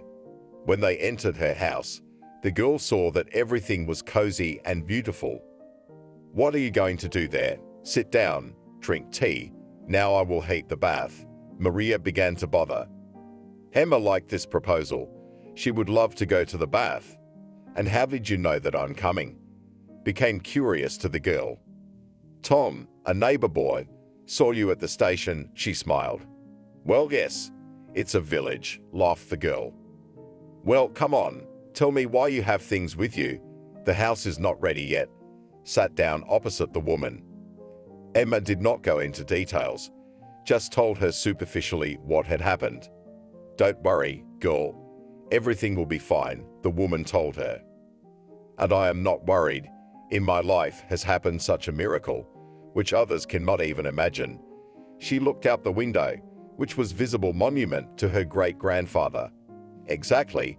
Now let's go to the bath, she encouraged her. Emma enjoyed the water and the warmth of the bathhouse. She came out of there in just a sheet, her hair falling to her shoulders. Emma? She heard a familiar voice say, Alexander. She couldn't believe it was him. He was walking towards her, and she stood holding the fabric with her hand. Hello. He was so close the girl could feel his warmth.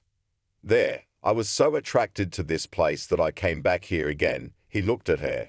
In fact, the young man was deceiving. He really had come back to this village on his own. No one had forced him, he had come to see her. He knew he wouldn't be caught, and later Maria came to him. They met in the street. She told him Emma was at her house, so he came. Okay, come in.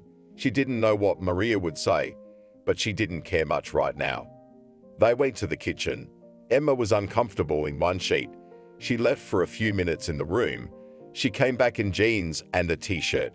It was good here. Alexander had already poured tea. After that, Maria came in. She smiled mysteriously, but did not say anything. "Shall we go for a walk?"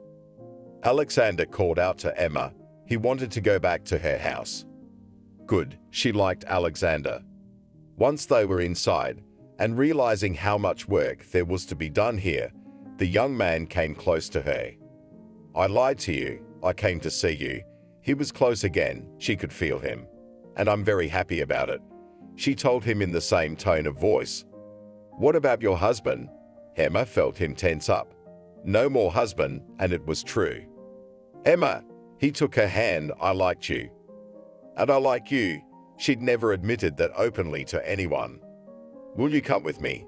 he asked her. "No, I have to finish up here." She looked around the house. "Then let me help you here," he begged. Okay, she didn't mind. Emma needed to go to town. She had to do something about the job. Alexander offered to help her. "What are you going to do?" he asked her on the way. "I'll probably quit, because I'm not going to be able to travel so much. I have money for the first time, and then I'll think of something." She had already thought about it. They were in town when her mother called.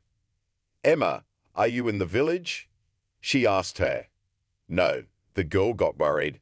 "Come, Grandma's gone," the woman cried into the phone. All the same, did not live to see, did not recognize. Emma began to settle down. Alexander reacted instantly. "What?" He looked at her. "Grandmother, the same daughter of Oliver, with whom our story with you began," said the girl. "Let's go." He was ready. "Thank you, you're so responsive." Emma got into the car. They drove to the town where Emma's mother and grandmother lived. Alexander was telling all the way that people can be grateful and not so grateful. And Emma looked at him and saw that this man was her destiny. They arrived. Her mother and father had practically done everything. The farewell was to be the next day. It was decided that Sarah would be buried with her father. "You help your parents, and I'll take care of the rest." Alexander was in his element. "Where's Mickey?" Angelique was surprised. "And your son-in-law has a new love again," Emma said with a laugh. "Yes, and you had to come back for that." Father was indignant. "Okay, let this story go." The girl did not want to remember anything. Alexander really did everything. The farewell passed. Everyone went to the cemetery. Their Sarah was given a final farewell with all honors. "I hope you will meet there," Emma whispered quietly as she passed her grandmother's body. "What are you whispering?" Alexander wondered. And then there was lunch and a sit-down at his parents' house. Everyone liked Alexander. He made a good impression. "Happy holidays, children," their mother saw them off. They bought some building materials and went to the village. There, Alexander did everything he could with his own hands. "Let me call the construction company," she asked him. "And when are you going to file for divorce?" Just interested in the young man. "It is necessary to go to the city." She went up. If she asks about it, it means not for nothing. Tomorrow, he wanted to be there all the time. The next day, the application was filed. Now Emma felt some kind of freedom. She realized that she and Alexander would be together. Emma called the workers, and they started to do everything. At the place where part of the wall was missing, they could make a window, the girl suggested. Well, they agreed with all her ideas. A month later, the house was unrecognizable. Both outside and inside it was a candy. They could move in. Emma was a free woman by then. Alexander was traveling back and forth. He couldn't leave his boys behind, but he couldn't leave Emma behind either. It took him a long time to travel, but the girl did not want to leave the village. "Emma, I'm coming for you." He was willing to do anything to persuade her today. You know my answer. She loved him and missed him too. But she loved this place so much she wouldn't leave for anything. "Will you be my wife?" He asked the question in his forehead and took the ring out of his pocket. Alexander. She didn't expect it so soon. "What is your answer to that?" "After all, a wife should be by her husband's side everywhere," he manipulated. Okay, if you promise to spend every weekend here. She had her own terms. Okay, even if I can't, you'll drive alone, he smiled. They went to the neighbors, told them they were leaving. The house needed looking after. They didn't want to leave it to its fate. Of course, Grandma Maria stayed to watch, and Harvey volunteered to help. He and Emma got on well together. She often visited him, and he often visited her. His stories were endless. Well, goodbye, my darlings. Emma hugged them. What are you saying goodbye to? As if for good, the neighbor came up to her. Who knows? Emma tried not to cry. She got into the car with Alexander. He looked out the window and they drove off. When are we going to go to my parents? Because they should know the news too. The girl asked him. If you want, we can do it right now. They haven't left the village yet. I want to, she said cheerfully. Alexander made a small U-turn, and there they were on the road. We'll go to Grandma's, Emma said. Sure, we'll do everything as you say you want, and he put his hand on her knee. Her mother wasn't expecting them. She opened the door and gasped. Where are you from? The woman began to fuss. I came to introduce you. Her mother winked at her. But we know each other, the mother didn't understand. Do you know my fiancé? Emma asked. No way. Angelica was happy that her daughter was happy. In the evening, when everyone was sitting at the table, the mother poured tea for everyone. Afterwards, Alexander and his father went somewhere and the women were left alone. I have never been to your house, her mother said reproachfully. That's right, Emma thought. So maybe we should have a girls' night out there, Angelica suggested. Why, we'll go there tomorrow. The girl got up from the table. She was so excited that her mom had thought of this, and she hadn't even realized it. Casey, Emma called to her. Oh, it's been a long time, she said instead of greeting. Pack up, we'll pick you up tomorrow, her friend told her. What's wrong? Where are you going? My friend didn't understand. We're having a hen party, Emma shouted. This had never happened to her before. They started making a grocery list to make a menu.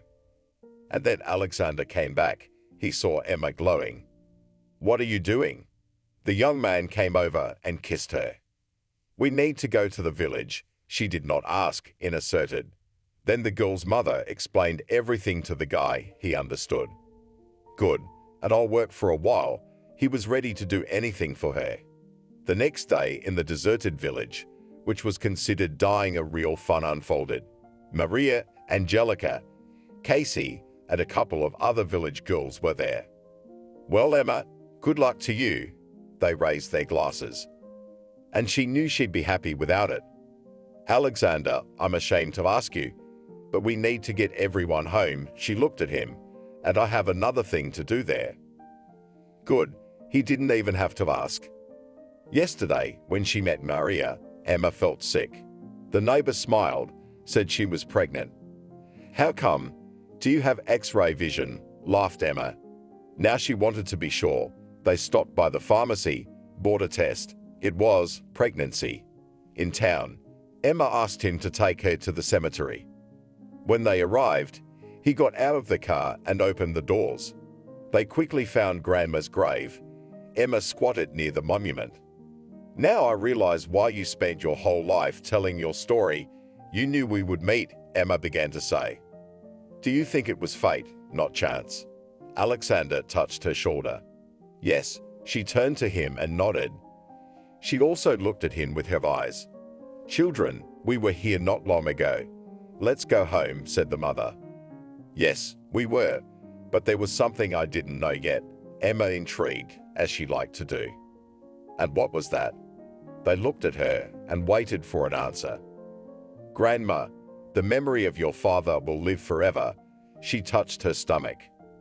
Emma, Alexander approached her. If we have a boy, he will be called Oliver. She turned to him. Anna went to school. It was very interesting. They had a very friendly class. The guys always supported each other.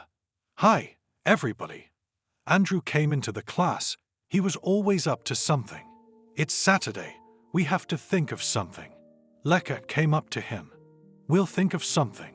The boy was sure. Now he had to do his homework, and then he could just go out, and there would always be something to do.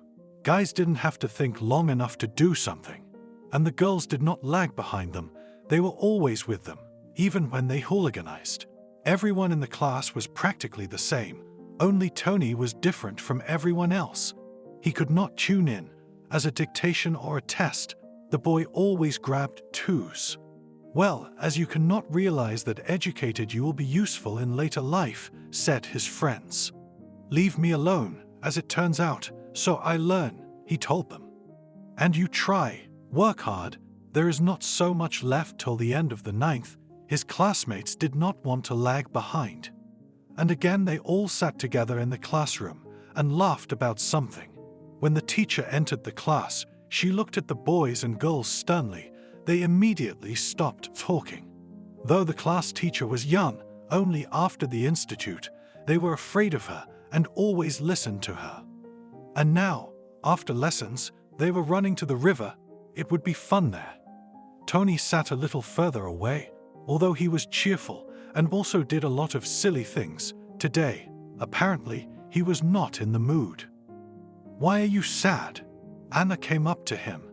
I don't want to talk. Move away. He turned away from her. Tell me what happened. The girl did not want to listen to him. Go away, frowned the boy. No. Anna moved even closer to him. Why are you bothering me? It seemed that Tony was ready to cry. All people are like people, but what's wrong with you? You've neglected your studies. Look at yourself. Your hair is not cut. Your shirt is crumpled, said his classmate.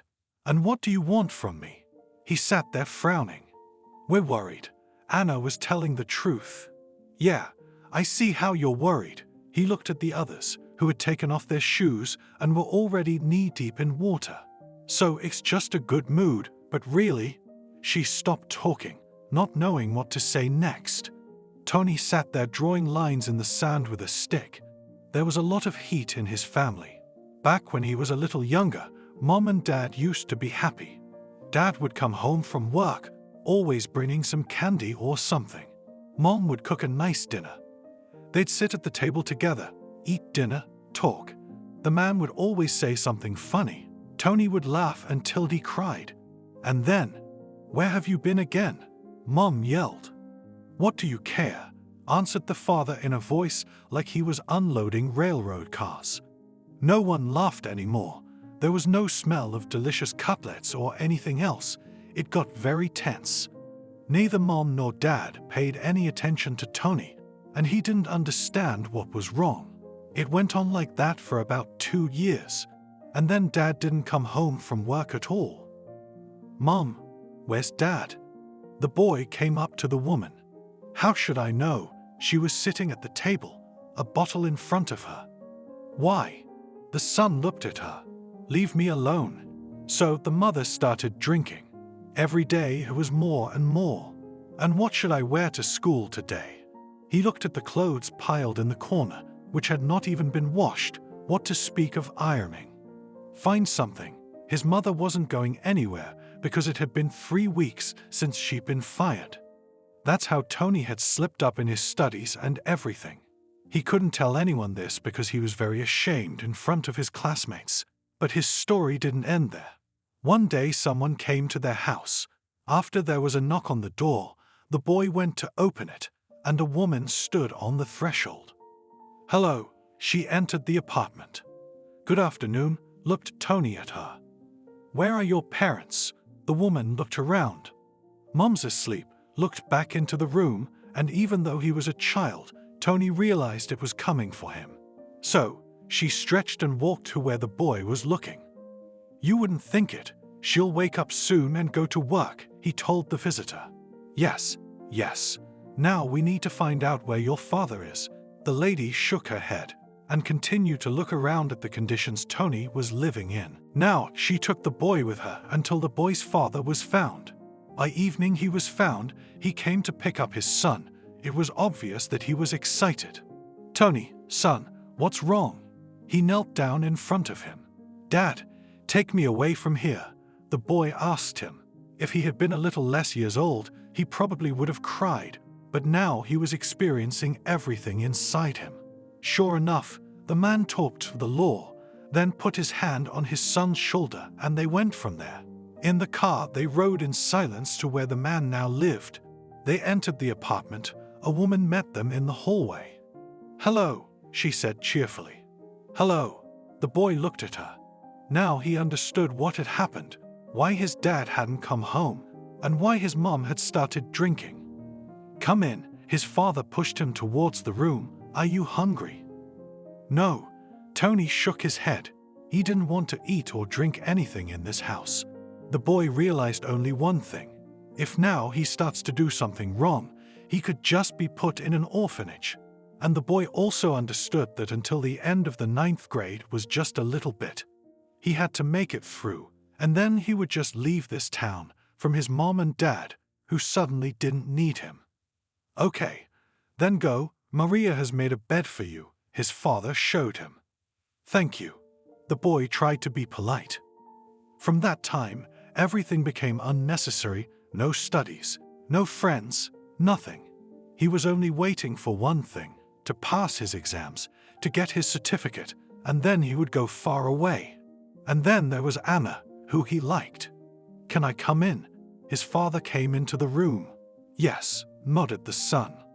"I want to talk." His father sat down across from him. "Why? I understand everything myself. You found someone else, betrayed Mom, and you know how she is hurt and offended," Tony said sadly. "That's good." He patted him on the back. "You see, it happens to adults that they break up, and there's nothing you can do about it," the man told him. "Dad, I understand and I know. You don't have to say anything." Tony looked up at him. "Okay then, I won't bother you," got up his father and went to the door.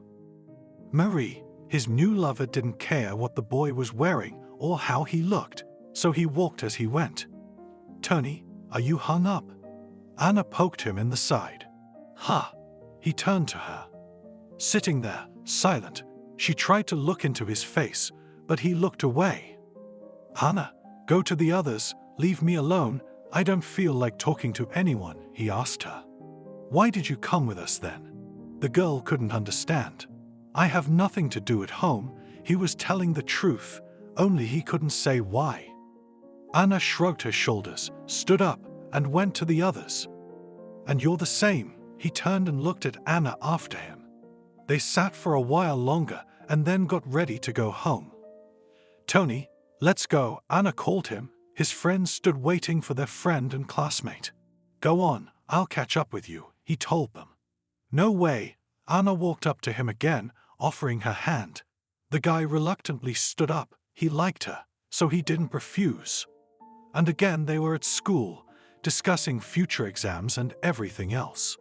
"What are we going to do for graduation?" Andrew asked everyone. "Wait, you have to pass the exams first," the girls laughed. Today after school, Anna saw that Tony went in a completely different direction, not home. She caught up with him and walked beside him. "What do you want?" Without turning around, he asked her. "Tony, tell me," she told him. "I don't want to." He shook his head sharply.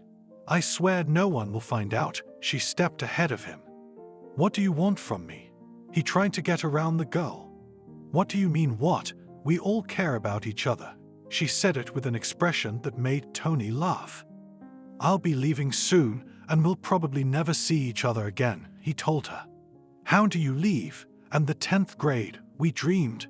She did not finish. The guy looked at her, so that she understood everything. "Persuade, not persuade.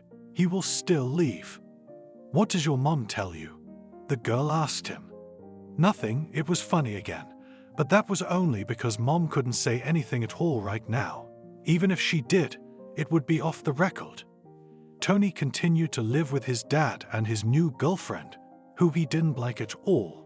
Or maybe he only had that attitude towards her because of his mother, who he felt sorry for. Well, let's change the subject. Then, for Anna really wanted to take him by the hand, take him home, fill a bathtub full of water, maybe even with foam, so that the boy would wash himself and she would wash his clothes for him. But she couldn't do that. What would the others think? No, Anna wasn't ashamed, she was just old enough to be judged at school. They'd say you were friends, and now what? And now it was exam time. The guys tried, helped each other, gave advice. Everything went very well. No one from the class wrote badly. Now the graduation was ahead of us. Girls, what are we going to do? Where to get dresses? Let's ask our parents and all together go to the store, Anna suggested. So they did. Now all that was left to do was to wait for the day. The girls knew that the guys were getting ready too. The only thing unknown was what was going on with Tony now. And he didn't know how to start a conversation about it. He was ashamed, and he didn't want to ask his father for anything. But he wanted to say goodbye to his classmates very much, so the guy, overcoming all his pride, approached his father. "Can I talk to you?" He looked at the man, not paying attention to Maria, who was sitting there. Sure, the man stood up and followed his son into the room. "I need something to wear to the prom," Tony said, at that moment not looking at the man at all. "And what is it exactly?" His father looked at him. He only now thought about the fact that he really hadn't done anything for his son for a long time. "I don't know. At least a new pair of pants and a shirt. A suit was out of the question." "Great that you told me about it." He got up, went out into the hallway, took his jacket, and looked at the guy. Already, he wondered. Of course, what to wait for? Smiled the man at that moment, somewhere in the depths of the guy's soul, the thought that not everything is still lost, and he really needs someone. In the store, they quickly chose everything. Not to say that Tony was very happy just in what he had. He just would not go to the celebration, and the certificate would get later. "Tony, you're coming, aren't you?" Anna looked at him. "Yes," he nodded. "Good, because I can expect anything from you." She ran up to the guy and hugged him. "What are you doing?" He took her hands away. "Tony, why are you being such a jerk?" She made a hurt face. Normal, he didn't want to talk anymore. And then came the day that many people were waiting for, because they were going to leave school. Girls standing pretty, guys in shirts and suits. They got their diplomas, then there was a little tea party in the classroom, and that was it. "Well, guys, come on," stood Tony in front of them and held out his hand. "So that's it, everyone, you're saying goodbye like we're never going to see each other again," said Andrew. "Probably not," said the guy sadly. "That's it. Take it easy if you've made up your mind," the friends he'd spent so much time with told him. "Goodbye," Anna hugged him. "How about goodbye?" He didn't push the girl away from him now. "No, I believe we'll still meet," she muttered, and a tear rolled down her cheek. "Don't cry, don't." He pulled her against him and looked at everyone else. "Okay, I won't." They stood there for a few more seconds and then started to go home. Tony felt so bad. "I don't know why," Anna said. "Come on, life goes on." She and her friend Natalie were walking because their houses were in the neighborhood. The girls knew that they had 2 more years to study at school, so they did not say goodbye, but just said the usual goodbye to each other. All summer long, who did what? Some went on vacation to a health camp, some went to the village to their grandmother. Well, and the rest just sat at home, walking in the yard and doing their own thing. The company met in early August. All sat and shared who was where, who was on vacation with whom, how they met, and everything else. Only Patika was absent among them. They talked and shared their impressions, and also about how they would go to the 1st of September, and what awaited them in the 10th grade. Tony might as well have called, Anna told Natalie. She resented him for never telling anyone anything. The boys had learned about everything from the gossip that went around town. "Wow, this happened in the family and he kept quiet," Andrew said. "He'd always been secretive," Anna confirmed. They didn't think of him again because there were other things to worry about. The school days began. Nothing was different from 9th grade. Everything was exactly the same. We had to get up in the morning to study, spend the whole day at school, then lessons, and, of course, then the street. Now that the kids are older, Their parents let them do a little more, and here they are already sitting in the yard. It's dark outside. Andrew is strumming his guitar, the girls are singing songs, the guys are singing along. It's very heartwarming and good. The year flew by quickly. And again summer vacation. Now the guys were quite grown up. They were to go to the 11th grade. The girls were growing, forming, the guys too. Some of them had gotten longer over the summer. Some of them had gotten stronger, but they were still together. Anna had wanted to know something about Tony all along. She even went to his house, but her mom, who was still drinking, couldn't answer anything. And the girl didn't want to go to her father. In the spring, everyone was preparing for exams, which were very important. They all wished and dreamed of entering a good educational institution. Graduation, meeting the dawn, talking until morning, goodbye, because everyone, even girlfriends Anna and Natalie, decided to enter different institutes. So, let's agree when we'll meet, Andrew said. It will definitely be summer. Nanny picked up on his words, as he always did. Of course, we won't go camping in winter, laughed the girls. They met on the second day after graduation at school, and then it was necessary to submit documents. Anna dreamed of going to the financial academy. She herself did not know why she was drawn in this direction, but when she was in the 8th grade, for some reason it went through her mind, and now the girl had no doubt where she would go. "Daughter, are you ready?" her mom asked her.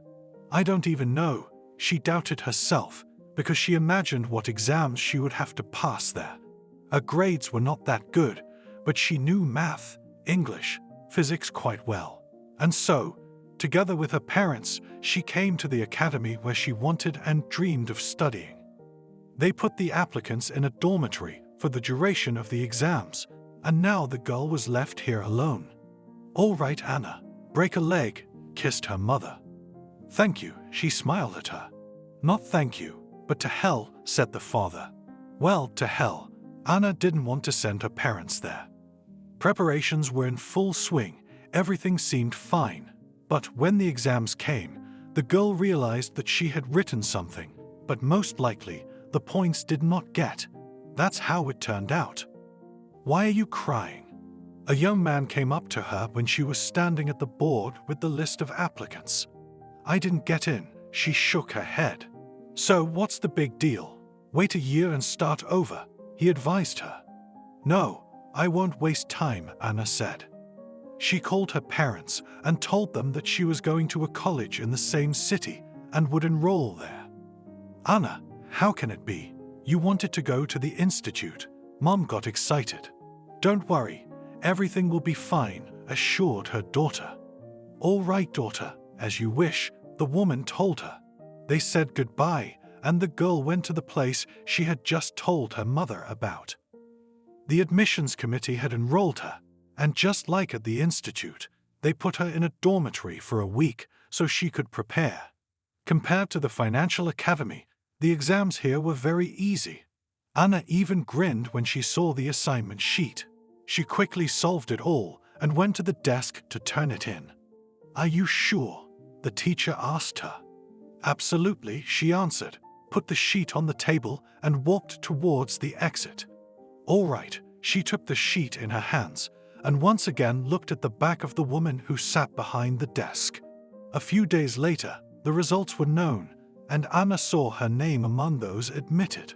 There was no such intense joy, but the fact that she had already done it was good. She came to her hometown for a short time to pack her things to move into the dormitory, to tell her mother how everything was, and then she went back. Studying was not very difficult. In contrast to school, here Anna was given knowledge very easily. Her report card was full of A's, and in many subjects she often had an automatic, that is, she didn't need to pass anything. The year flew by very quickly, and here they came home again for vacation. After Anna sat with her mom, she went straight to her friend Natalie, hoping that she was already home. And yes, Natalie was indeed home. "Hi, friend." Anna opened her arms for a hug. "Hi, come on in." She let her into the apartment. When Anna got there, she saw Andrew and Nanny already sitting in the kitchen at her friend's place. "Wow, they are all gathered. And why didn't they call me?" she said resentfully. "Yes, we just came here, waiting for the others," they said, and began to hug because they had not seen each other for a long time. But nobody joined them till the evening. The boys decided to go alone. They were again at the same place, at the river, where they used to like to come. Everyone had grown up and spoke differently and looked the same. It had only been a year, but the boys had really grown up a lot. "Why don't we go somewhere together this summer?" Andrew asked. "Why don't we all go together, couple to couple?" Andrew winked at Natalie. "What are you talking about?" Anna looked at them. "Come on, I'm kidding." And the friends really went on vacation. 2 weeks flew by like a day. It was very relaxing. And then everyone started getting ready for school again, and on September 1st, they were all busy again. Since Anna was now in college, this was her last year of school. She didn't have any plans for the future. She wanted to graduate from this institution and try again to get into the financial academy she wanted so badly. But no one asked her about it, and fate ordered a little differently. After the final exams, she wanted to go home and then prepare the documents and submit them to the next educational institution. "Daughter, but are you really ready to study for another 5 years?" Mom looked at her. "Mom, it was my dream, practically since childhood, and how can I give up on it?" Sat at the table Anna and spoke. Of course, she didn't want to lose so many years, but it was still worth a try, or she would never forgive herself for it. Well, if that's your dream, then please, do as you wish," only divorced her mother. Anna went, she applied, and now she had to prepare for the entrance exams again. The girl already knew roughly what would be there, and now she was studying books and methodical materials they were given.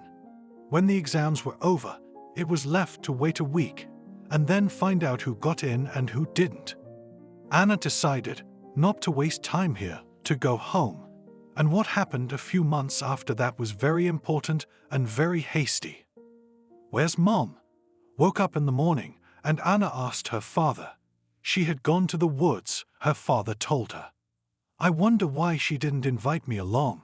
The girl liked to ride with her mother so much, and now she was surprised she wasn't with her. "Come on, she probably decided to be alone," the man shrugged. The mother didn't come home until evening. No one understood what had happened. "Maybe we should call the hospital," Anna suggested. "Well, call, yes. Maybe just with girlfriends gathered," waved away from his daughter's father. Anna dialed the number of the hospital, gave her name, surname, and patronymic. She was told that such a patient had indeed been admitted before lunch today. Anna hung up the phone, looked at her father, and he looked at her too. "Mom is in the hospital," she said. "So why are we standing here? We have to go," he said quickly, and went to his room to get dressed. They were at the hospital in a few minutes. It turned out that when the woman came out of the forest and wanted to take the bus home, she was standing at the bus stop. A daredevil was passing by and drove at full speed into the bus stop, thus hitting the people who were standing there. Anna's mother and 2 other women were badly hurt. "Doctor, what's wrong with her?" A girl approached the doctor. "I can't give any prognosis. She has severe injuries. I'm afraid she won't live till morning." He didn't deceive her. The father heard all the same, and when Anna came to him, he looked at her, and as if he would begin to choke. "Papa, what's the matter with you?" She couldn't understand. "I don't know. Get some water." Everything in my chest felt as if it was congested. I started to feel very dizzy and headache. He spoke slowly. Anna quickly ran to the doctor. The man was taken to a room, put on a bed, put some kind of drip. Now he was in the hospital too. The girl didn't know what to do. She went from one room to another and just prayed. Mom was gone at 5 in the morning. It was very sad and painful.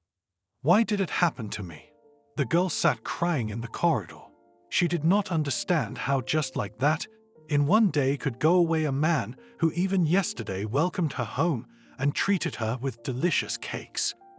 Now she had to attend to the funeral and also to go and find out whether she had been admitted or not. But she didn't care about that anymore. Now she was running from home to the hospital and back, trying to keep at least her father, who had had a stroke, healthy. "Daddy, please get well." She sat by his bedside and held his hand. Dad was paralyzed on his right side. He wasn't speaking well, looking at his daughter. He seemed to be on the mend. At one point he looked at his daughter and asked how Mom was.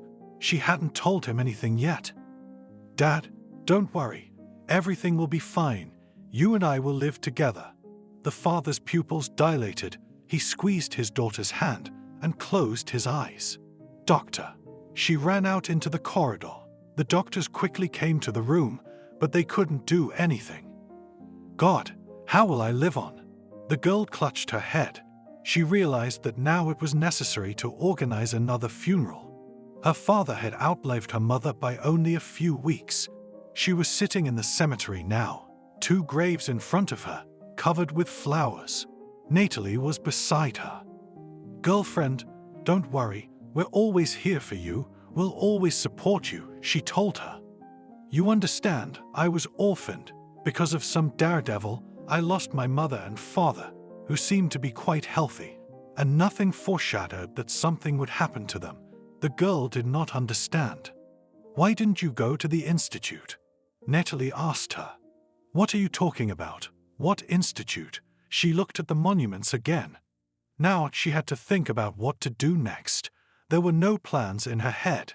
And suddenly, at the beginning of September, love came to Anna. She didn't expect it at all, and she didn't wait for it, and she didn't plan it. Everything turned out very accidentally. So suddenly that the girl herself could not understand how it was possible. Mike had just come from the army. He was tall, handsome, slender. Anna, when she first saw him, immediately realized that he would be with her. "Anna, hi, come visit," Natalie called her. "What are you doing here?" She didn't understand. It was probably the second weekend of the beginning of the school year. My girlfriend wasn't supposed to be here. "Well, it so happened that I met a young man, and so now we are together here at my parents' place," she said. "Okay, I'll be right there," Anna said, and started to get dressed. She didn't really feel like going there, but since she and Natalie hadn't seen each other in a long time, she decided to go and talk for a while. When Anna arrived, she saw that not only Natalie and her friend were sitting at the table, but also some other young man and the girl's parents. "Oh, so you're having a party," she said, embarrassed. "Come in and I'll introduce you to everyone," a friend said to her. "Well, you don't need to meet everyone. I know you and your parents." Anna tried to make a joke. "Okay, that's enough. Meet Harvey, my boyfriend," Natalie told her. "And this is Mike, his friend." When the girlfriend pointed to the second guy, and that was it, Anna saw him and realized she was missing. And Mike, too. When he saw the girl, he liked her. Already that evening, he was going to see her off. "Do you live in the same town as Harvey?" Anna asked him. "Well, yes, we came together because we've been friends since childhood, and since I'd just gotten out of the army, he decided to bring me along," he told her. "I see," she answered sadly. "Why are you sad?" The young man didn't understand. "Well, today you will see me off, tomorrow you will leave again, and we will never see each other again," she told him. "Why not see each other? You can come to our city. I can stay here," he said slowly. "But it's too early to talk about that," Anna laughed. They reached her house. She invited the guy to come over for a visit. "Would it be convenient?" he asked her. "Of course. Why would it be inconvenient? Because I live alone," she told him. "Ah, well then, let's go." He went to the entrance to open the doors for her. They came in. The girl poured tea. They sat at the table and like two fools looked at each other. "Why are you looking at me like that?" she asked him. "I like you," he answered her. "And you to me." She did not hide anything. I never thought that things could happen so quickly between a man and a woman, Mike said. You know, I graduated from college this year, and after that I wanted to go on to higher education. But when I got there, my mom died in an accident, and my dad's heart gave out too. When I buried them, I didn't think about any studies anymore. She stopped talking. If it's hard for you, you don't have to tell me. He took her hand. No, that's not what I wanted to say. It all happened so fast. Now I was thinking about what to do, and then you show up on the horizon, tell me you like me. And how do I know it's true? You just got back from the army. You missed girls. She smiled. Well, you know, if you don't believe me, I can just get up and leave, he told her. No, come on, These are my musings out loud, Anna said. She didn't want him to leave now. They sat for a while and Mike left, because he had to go.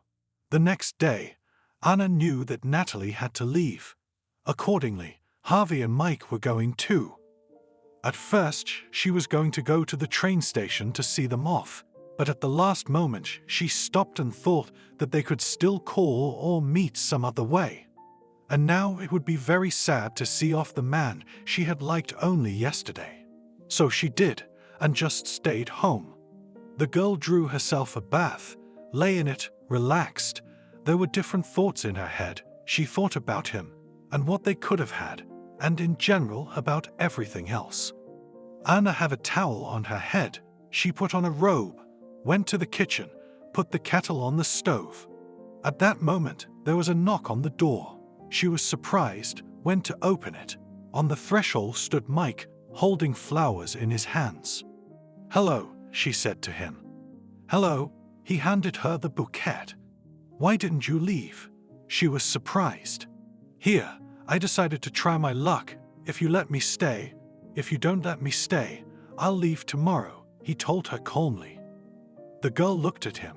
He was so handsome, so well-spoken, that she could not resist all this charm. Of course, she let him in. Then, remembering what she was in now, she smiled. "What are you doing?" he asked her. "Remembered the look I'm seeing you in," she smiled again. "And what? It's even better, natural beauty." He touched the tip of her nose. Since the kettle was already boiling, they decided to have tea, and again they sat in the kitchen, looking at each other. "I'm sorry to burst in on you like this, but I really like you so much that I'm ready to propose to you today, and wait for you to agree," he told her. "Mike, you're cute. I really like you. You say such beautiful words, but I suggest you take your time. Let's live together for a while. I'm even ready to leave you here in my apartment, just to get to know each other better," she said. "What are you? Of course, I agree. Don't think. I have a place to live too. We can go to that city if you want." He thought that she could take this information differently. The very next day, the young man went to look for a job. When he got home in the evening, said he could go to work at a local factory or as a car mechanic in a private garage. "What do you like better?" Anna asked him. "I don't know, but if I go to a garage, there can be various hack jobs and more chances to earn," he told her. "Well, where you like, there and go," she answered the young man, and it was very pleasant. Anna herself also found a job, even though the pay was not very much, but it suited both of them.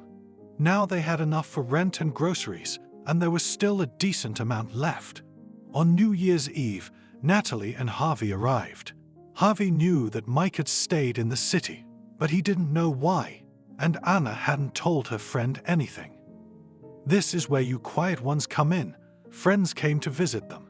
Today was the holiday itself, so they were going to celebrate it cheerfully.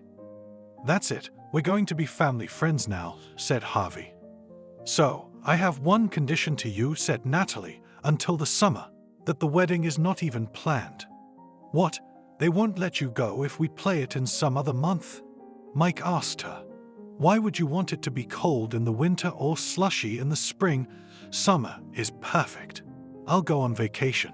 Harvey and I will come. It's great. He's a witness. I'm a witness."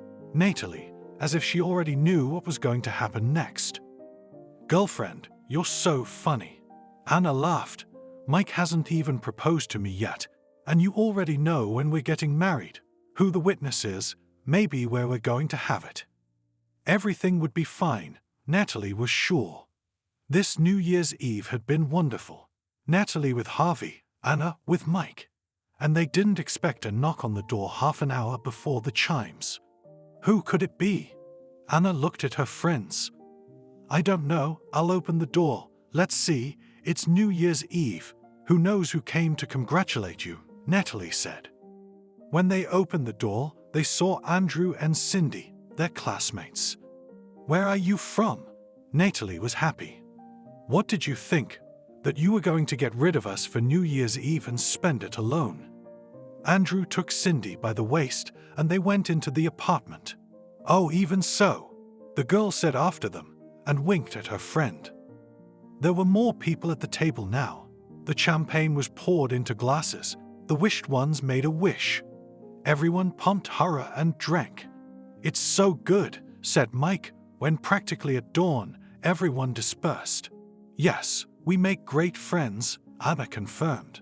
"So, will you marry me?" he asked her. "Well, of course, still waiting until summer, so you can now give your consent, and there further we'll see what happens." Until this moment, the young man did not give a single reason to doubt him.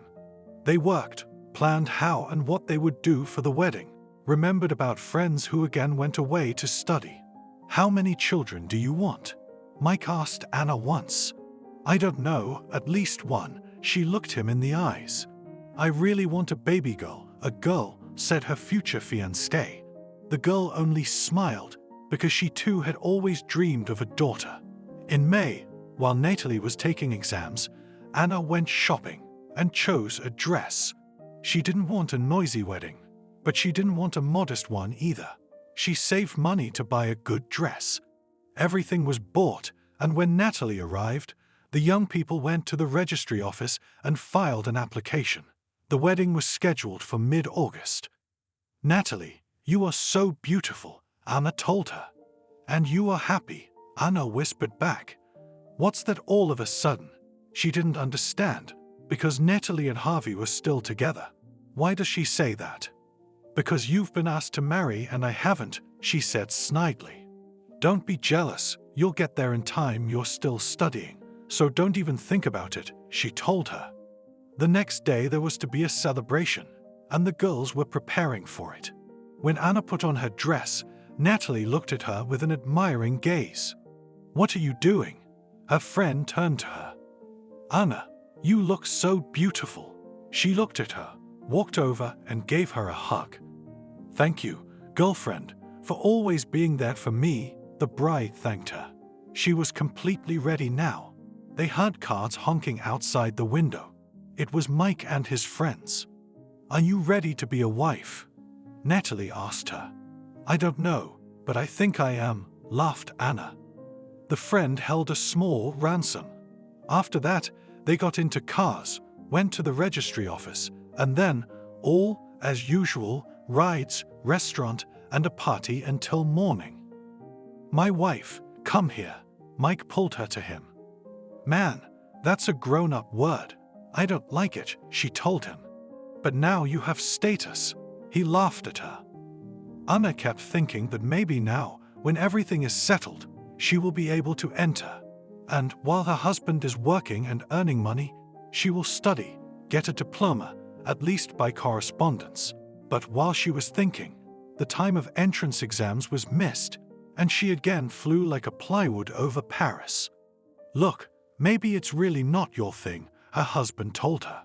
"Yes, I was already thinking about that too," she sat sad. "Don't be sad." He came over and gave her a hug and a kiss. "You're so good," she snuggled up to Mike. Everything was good in their family. They were like two best friends. They could just go for a walk in the evening, meet up with friends, just sit and watch a movie. Mike liked to surprise the girl. He arranged surprises for her almost every day. "And let's go to Harvey and Natalie," Anna said to her husband. "Will you get a vacation?" he asked. "What if we leave Friday night and come back Sunday?" she asked. Also an option, even if not for long, but we will see each other. Mike agreed with her. So they did. The young people trusted each other. No one was jealous. There were hardly any quarrels in the family. Everything was fine from that. In the summer, they all planned a trip to the sea with their friends.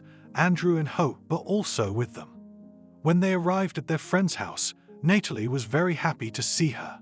The girls hugged each other. "I have great news for you," Natalie whispered in Anna's ear. "Tell me," she pulled away from her. "Harvey proposed to me," she said in a whisper, putting her finger to her lips.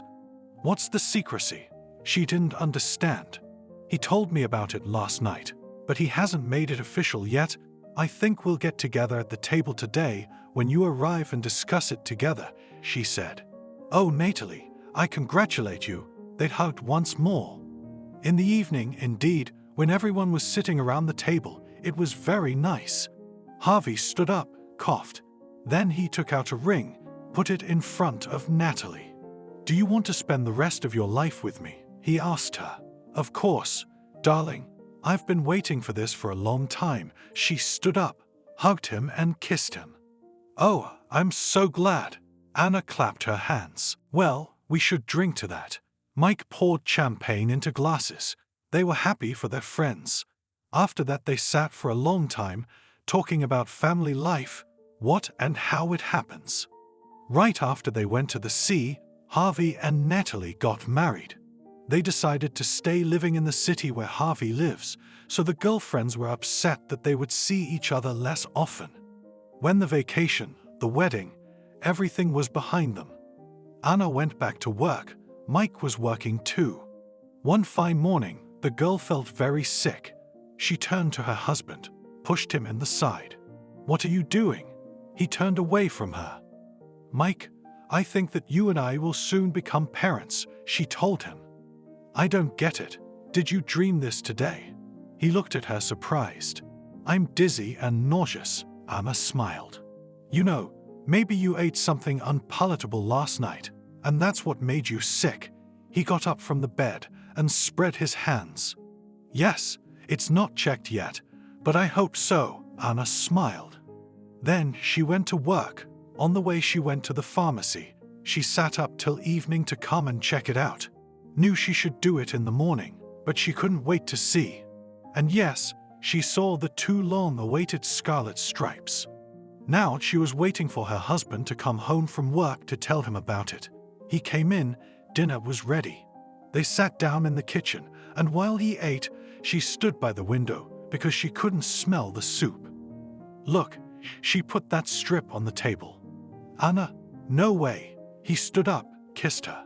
"You, don't kiss me. You smell like soup. I can't." She pulled him away. "What do you mean I can't even kiss you now?" he told her. "Well, why can't you? You can, only when you don't eat soup." She laughed and went to her room. If everything was good in their family before, it was even better now. The husband was affectionate, perfect. In the mornings he would make her green tea without sugar. When she came home from work, he would try to either pick her up or come early to give her some kind of surprise. But when it was the last 2 months, it was unbearable. "I can't carry this belly anymore," Anna complained. "Love, if I could help you, I'd wear it myself," he said. Mike could see she was really getting tired. She couldn't wait for the deadline to come. She couldn't wait.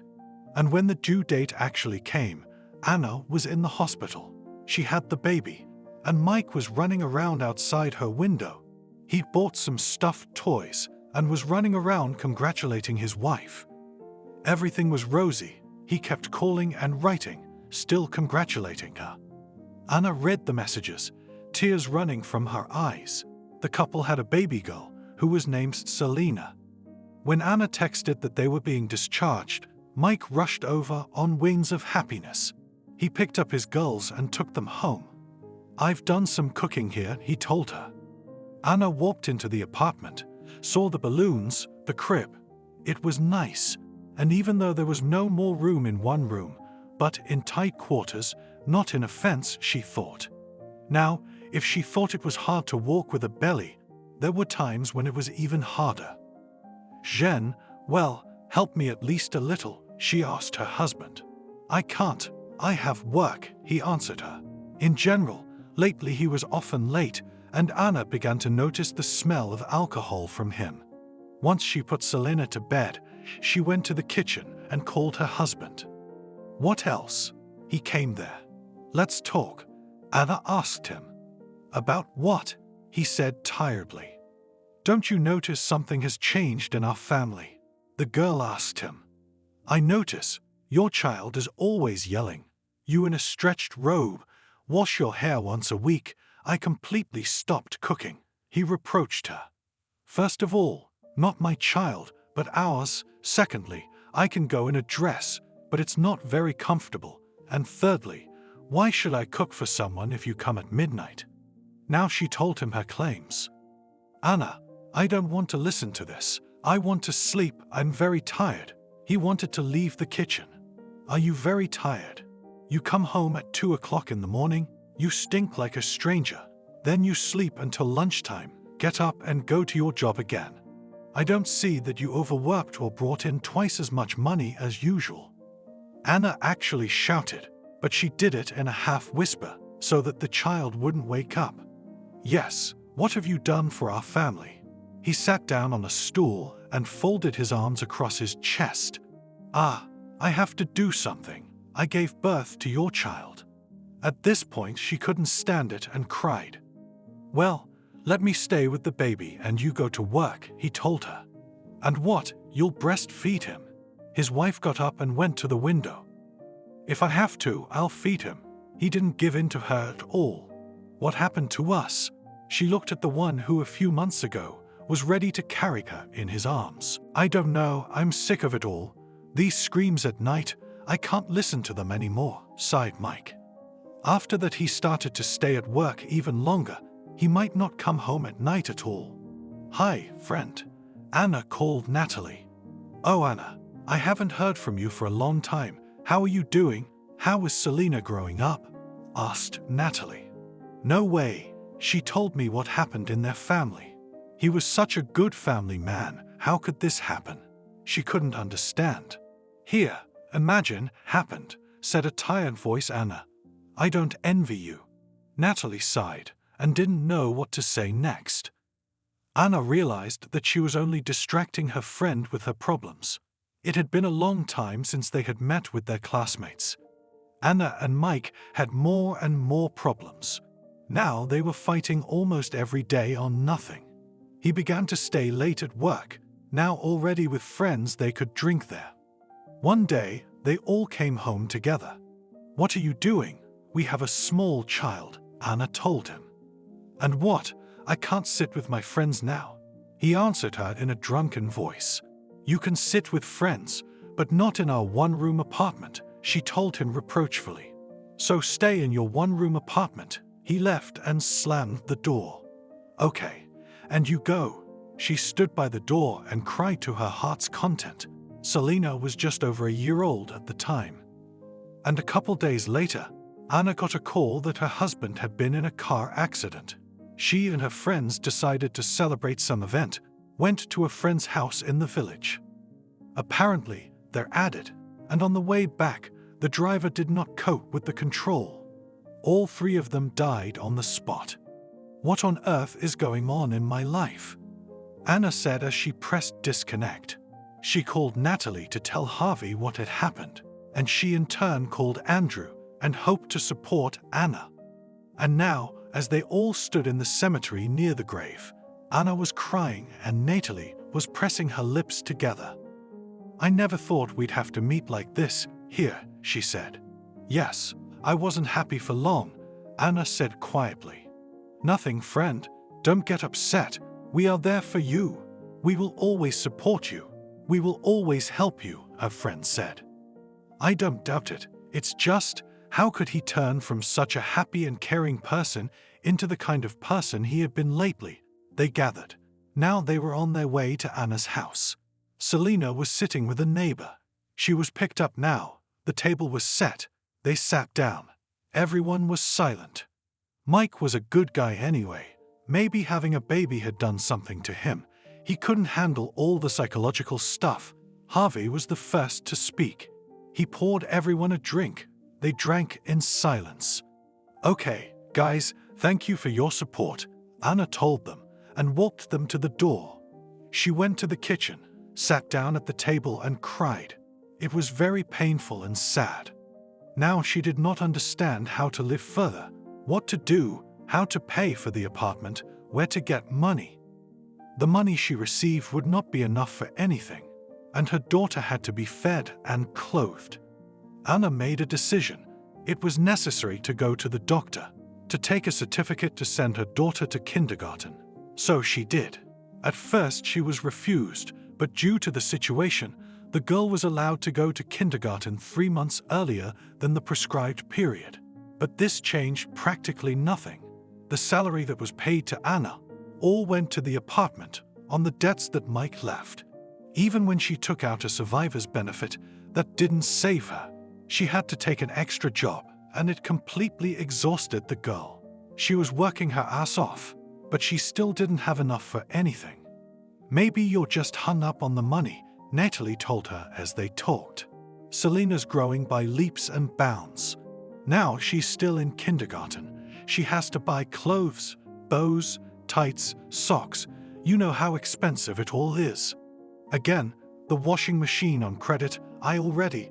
And so, myself nothing to buy. All only on Selena spend," complained Anna.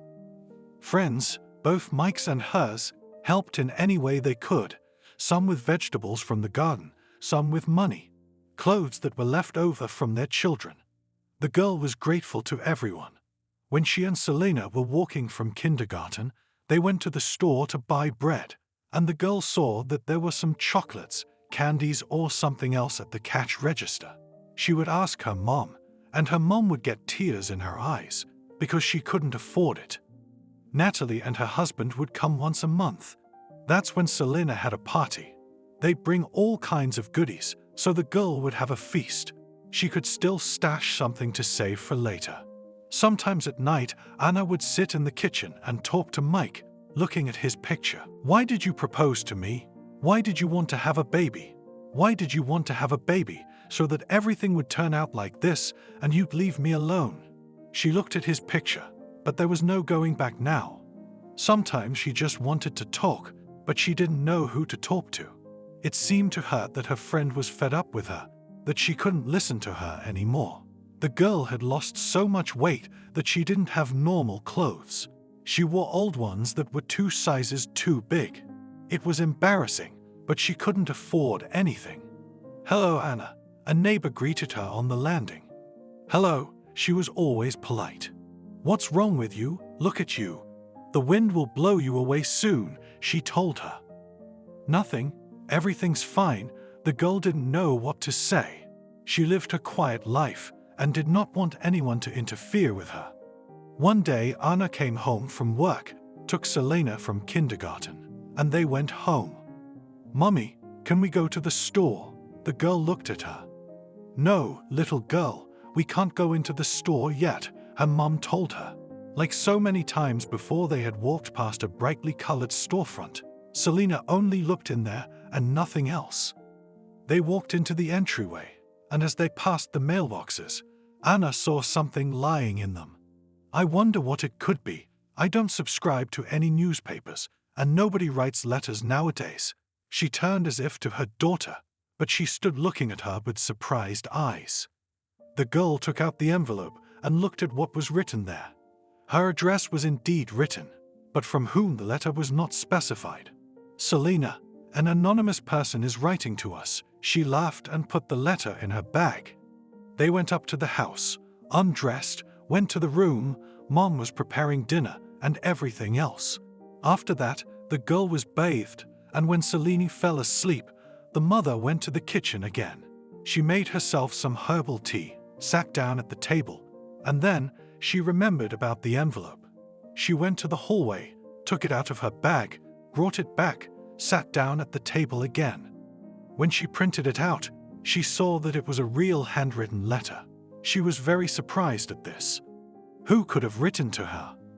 Hello, my beloved Anna. I decided to write you this letter only now because I didn't know how you would have reacted to all this before. I have loved you all my life, followed your movements. I knew that I got married, had a child, and now you are in a difficult situation. She ran her eyes over the lines, and then it was written that this stranger wants to help her. He has money now, and he sends her a certain amount of money. You just need to come to the post office and receive the transfer. What is this? What kind of well-wisher is this? She furrowed her eyebrows. At that moment, Anna held the letter in one hand, the envelope in the other, and it hit her. There should be a postmark on the envelope. She looked. The letter came from New York. But who was it from? She said aloud. No matter how much she thought back, she couldn't remember anyone from that city. Natalie, hi, awake? She called her friend. No, what's wrong? She asked. Listen. She told her about what happened today. Anna, run to the post office and get the money, she laughed. Maybe it's a scam. Anna suggested it. It could be. It's not hard to check. No one will grab you at the post office and take you anywhere, Natalie laughed. Do you really think I should go? Anna asked her. Of course you should go. No one would give you a punch, her friend persuaded her. They talked a little more with her friend, and then they both dropped the call. Anna went to bed because she had to get up early tomorrow. She lay on the bed and could not forget what was written in the letter. She wondered who could have written it.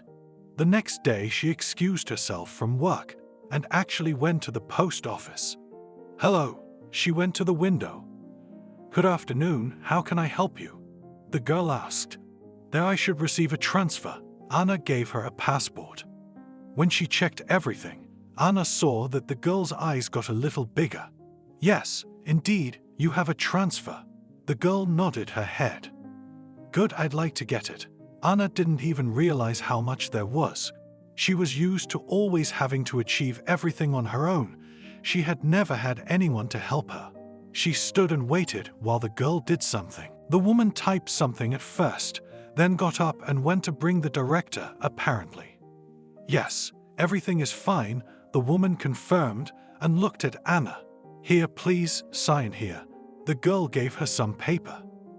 Anna did everything and stood there thinking that she had lost so much time for some pennies. But when the girl handed her a package of small bills, her eyes went to her forehead. She looked at this pile of money and couldn't believe that such a thing could still happen. No, it's okay. The girl smiled, probably jealous of Anna. She decided that she wouldn't go to work again today. While Selena was at daycare, she needed to count everything and hide it all. Anna went home. There she counted. It turned out she had $1 million in her hands. I don't understand anything. She looked surprised at the bills. She wanted to call Natalie, but Anna wouldn't do it now.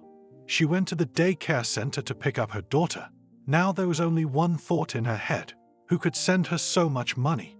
At first, she thought that Mike could have left the money somehow, and now it was given to her. That's why there was no return address. But again, she compared everything to the debts he had left. They weren't very big. Why hadn't he paid them back then? What on earth was Anna thinking? When she and Selena were already at home, she decided to call Natalie and tell her what had happened. Wow. She was surprised when she found out how much money her friend had gotten. Who could have sent me so much? She answered quietly. Well, let's remember together. Who could be in New York? She told her. I've already tried everyone. I have no acquaintances there at all, Anna thought. Well, I don't remember anything either. Natalie was silent for a few minutes. Both of them didn't know what to say. That was the end of the conversation. Anna hid the money away so that if it turned out to be a mistake, she could get it back. She realized that all sorts of things happen in life, and if that happened, she would have nowhere to take that much. Anna, hi. Her phone rang. She answered it. It was Andrew, who they hadn't seen for a long time either. Hi, she told him in a friendly way. Cindy and I are flying to New York. "Would you and Selena like to keep us company?" he asked. But before the girl could say anything, she just wondered if there was a lot of news related to this city lately. No, don't think. I'll take care of all the expenses," her friend told her quickly. "No, Andrew, we're not going," she smiled to herself in her reflection as she stood in front of the mirror. "All right, suit yourself. Cindy sends her regards to you." The classmate disconnected, and Anna was alone with her thoughts again. She put all thoughts out of her mind, because that stranger never contacted her again. He did not call, did not threaten, did not write more. Then what was there to think about him to her? Anna continued to work. Nothing changed in her life. A week or so passed. Andrew called again.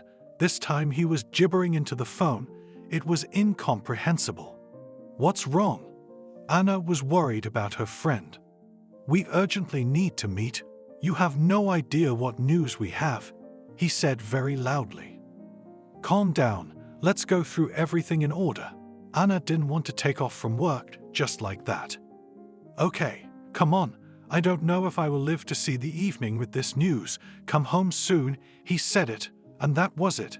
Then silence. Now Anna was in shock and incomprehension of what was happening in her life. She was like on pins and needles, and when it was the end of the working day, she did not say goodbye to anyone for a long time, just went out and headed towards the kindergarten. "Mommy, hi." The girl was old enough to know what was going on. She didn't ask for anything now. They just walked past everyone turned in for home. Andrew was sitting in the car with Hope. They were waiting for Anna. Even so, she approached the car with surprise. Yep, the friend's eyes were burning. It was obvious that he had some news. Now, if Andrew knew about the letter and the money, the girl would have realized that he had found out something like that and wanted to bring it to her. But he didn't know anything about it, so what then? "Let's go. Let's sit here." Anna did not delay the moment when she would find out what Andrew wanted to tell her. They went to the entrance. When they were in the apartment, the hostess offered to pour tea or coffee for everyone. The friends agreed. "Yes, let's have tea." The classmate nodded his head. They settled into the room. While the hostess was in the kitchen, the friends treated Selena with what they had brought her as a gift. What only there was not there, the girl was very happy about these gifts. When Anna came in, she put the cups on the table and Andrew pulled out some treats that were also brought as souvenirs. "Well, don't be long," she looked at him. "Guess who we met in the capital of culture?" He looked at the girl. "Tony the First." Anna waved her hands. She couldn't even guess. "Come on, I'm serious," he frowned. "Good, Natalie's with Harvey," she thought. Her friend might not have told her that and left, though I doubt it. "No, still. It's getting warmer," Andrew said and smiled. "Warmer what?" She'd frowned again. "Okay, I won't torture you," he laughed and took a sip of tea. "Jesus, Andrew, you've always been like this. Enough already. Either talk or don't say anything." Anna waved her hand at him. "Okay, I'll tell you now. It's just impossible to believe," he said. "We came to the capital of culture, walking, visiting various museums. We see that today there is some kind of holiday, and on the open area we'll congratulate the railroad workers, and not just like that, and various celebrities came. Well, we couldn't miss it, so we went there in the evening," Andrew began to tell us. Anna saw that Cindy was also looking at him at that moment. She wanted to say something too, but she didn't dare to interrupt him. "Okay." Anna listened attentively. "On the stage there is some kind of awards ceremony. Different people come out, they hand out certificates, diplomas, then a song is played as a gift. And then Tony appears on the stage. He had already taken more air to continue." "Our Tony?" Anna interrupted him, her heart beating faster in her chest. "Yeah, you know," Andrew was savoring that information. "Well, what happened next? It got more interesting now." "No, he wasn't the one being honored. He was giving the award to someone. Of course, we couldn't help but meet him, a classmate we hadn't seen in so long. He stopped talking again. Andrew, Cindy stepped in. You're taking so long to tell us. It could be heartbreaking. We found him. We waited for him. He was very happy to see us, he continued. And what? How is he? According to the story, it seems that he is doing well. Anna looked questioningly at the couple. We exchanged phone numbers. He invited us to visit him the next day, but we had a flight, and we were shy. Andrew shrugged his shoulders. Wow, who would have thought it? Anna thought. She was sitting on a chair, looking out the window, and remembered the last time they had seen Tony. The guests sat for a while longer, told a couple more stories, and then they realized it was getting late. The kid had to go to preschool tomorrow, so they excused themselves. Bye, call. Don't forget, the hostess saw them off. She went to wash the dishes, and she herself could not get out of her head what her friend had told her today. She put her daughter to bed and sat thinking. What if it was him? She remembered the letter. Everything was coming together. I loved, followed, knew. Now I am rich. She sat and thought in her head. So, Anna got up from the chair, went to the room, poured in the drawer where there were different notebooks, textbooks. She found one, opened it, went and took the letter, compared the handwriting. It seemed similar. Tony had written it for her then, she thought. At that moment, she wanted to call Natalie for advice, but it was too late, so she decided to put it off until tomorrow. She went to bed, lay down so she wouldn't have dark circles under her eyes tomorrow. But sleep did not come. She remembered every line of the letter. The girl decided that tomorrow she should call Andrew and get Tony's phone number from him. Good night, she wished herself and her daughter. In the morning she got up, squinting at the phone, but it was early now. Anna decided that now, when she got to work, she would definitely call in an hour. But while she started Selena, she came to work. She got wrapped up, spun around, forgot. I didn't remember until lunchtime, dialed my classmate's number. Andrew, hi. Sorry if I'm distracting you, she stuttered quickly. It's okay, he was listening to her. You said yesterday that Tony gave you a phone number. Could you dictate it to me? Anna asked, and she thought that now he would take it and not give it to her. I'll give it to him. He was surprised. Everyone knew she had been in contact with him, and she liked him more than a friend.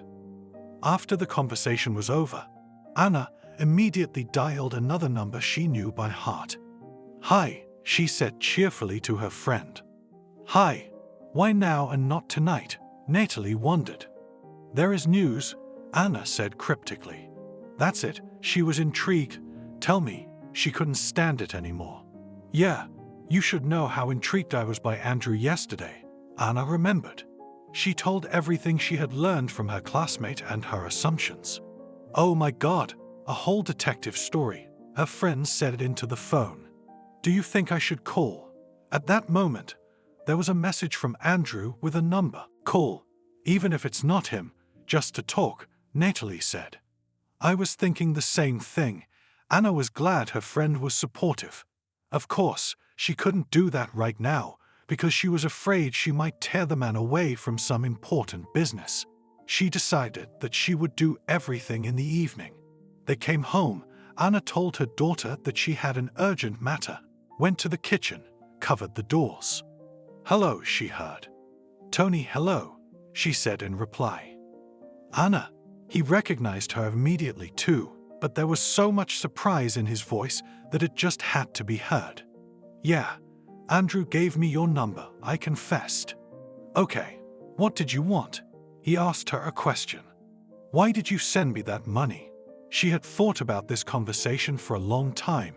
She decided to speak straight to the forehead, so that it would be unexpected. How did you know?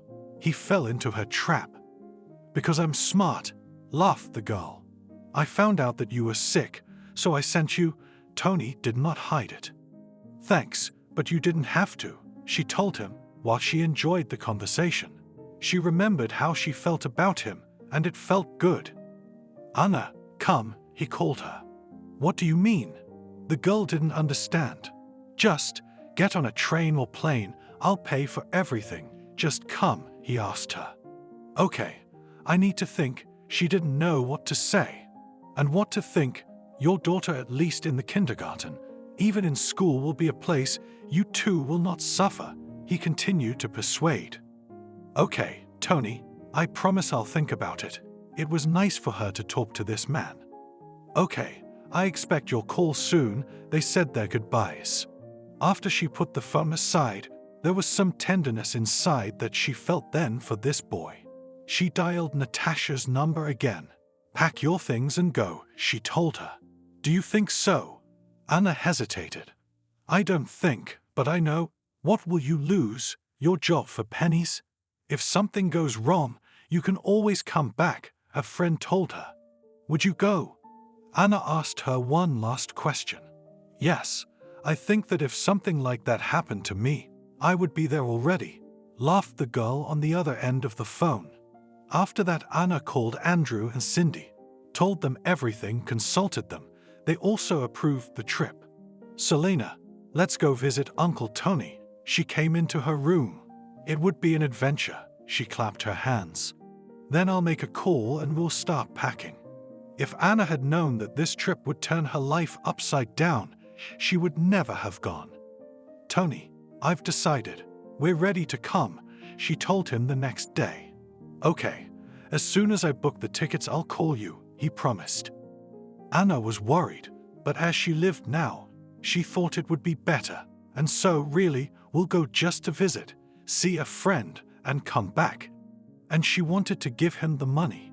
She packed her few belongings. At work, she wrote a letter of resignation. She and her daughter were ready. Tony called a couple days later, and she and Selena were at the airport. Mummy, isn't it scary flying? Her daughter pestered her. No, she calmed the girl, but she herself was very worried about what would happen next. They flew very quickly. They were welcomed. When they got into an expensive car, Anna was speechless. Then they brought them to a huge house.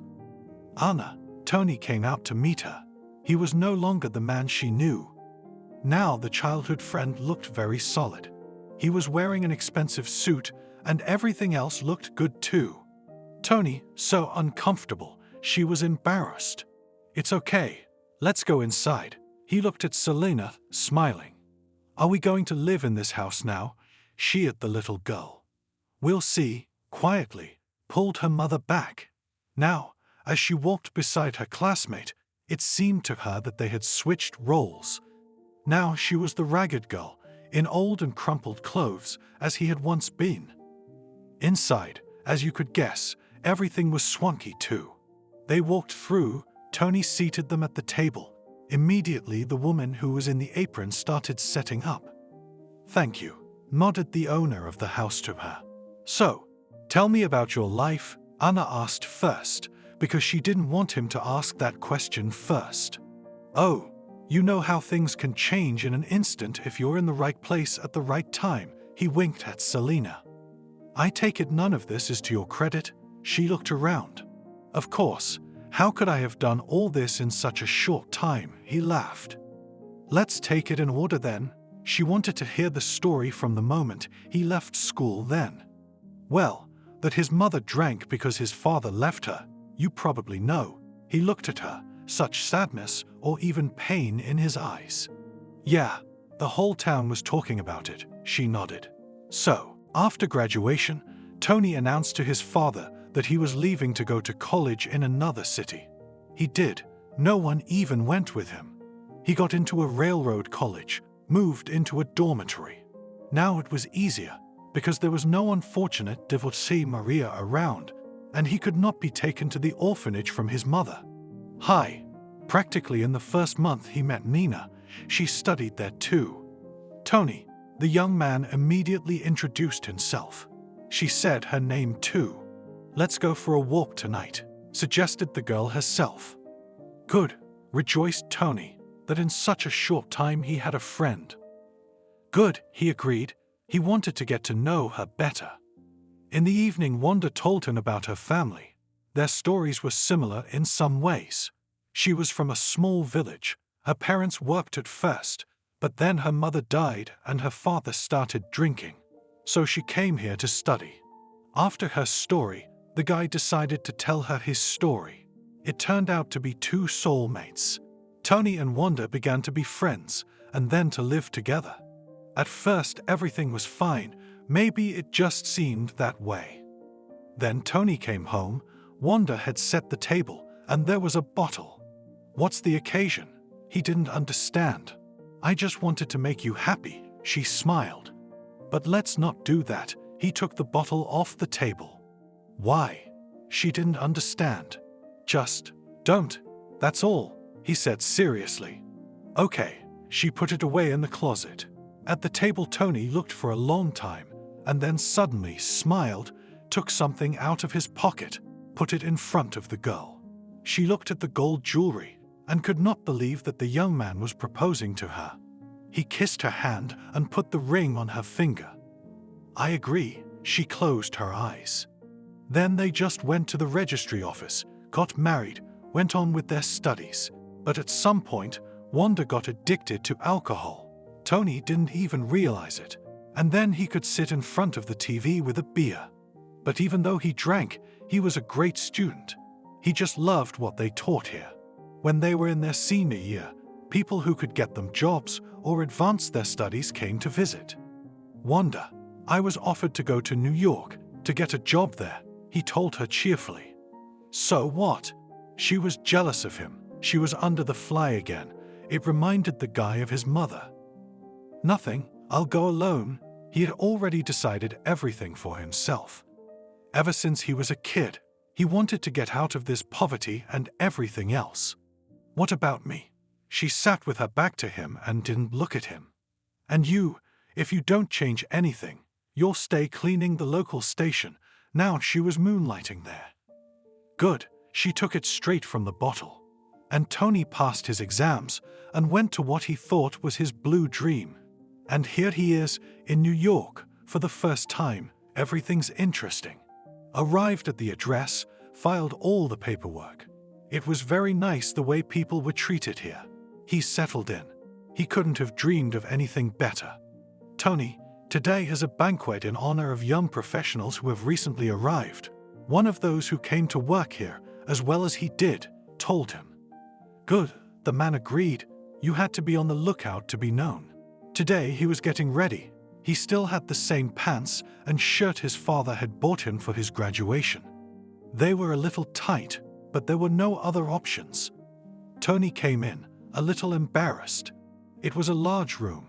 There were appetizers on the table, and someone was performing on the stage.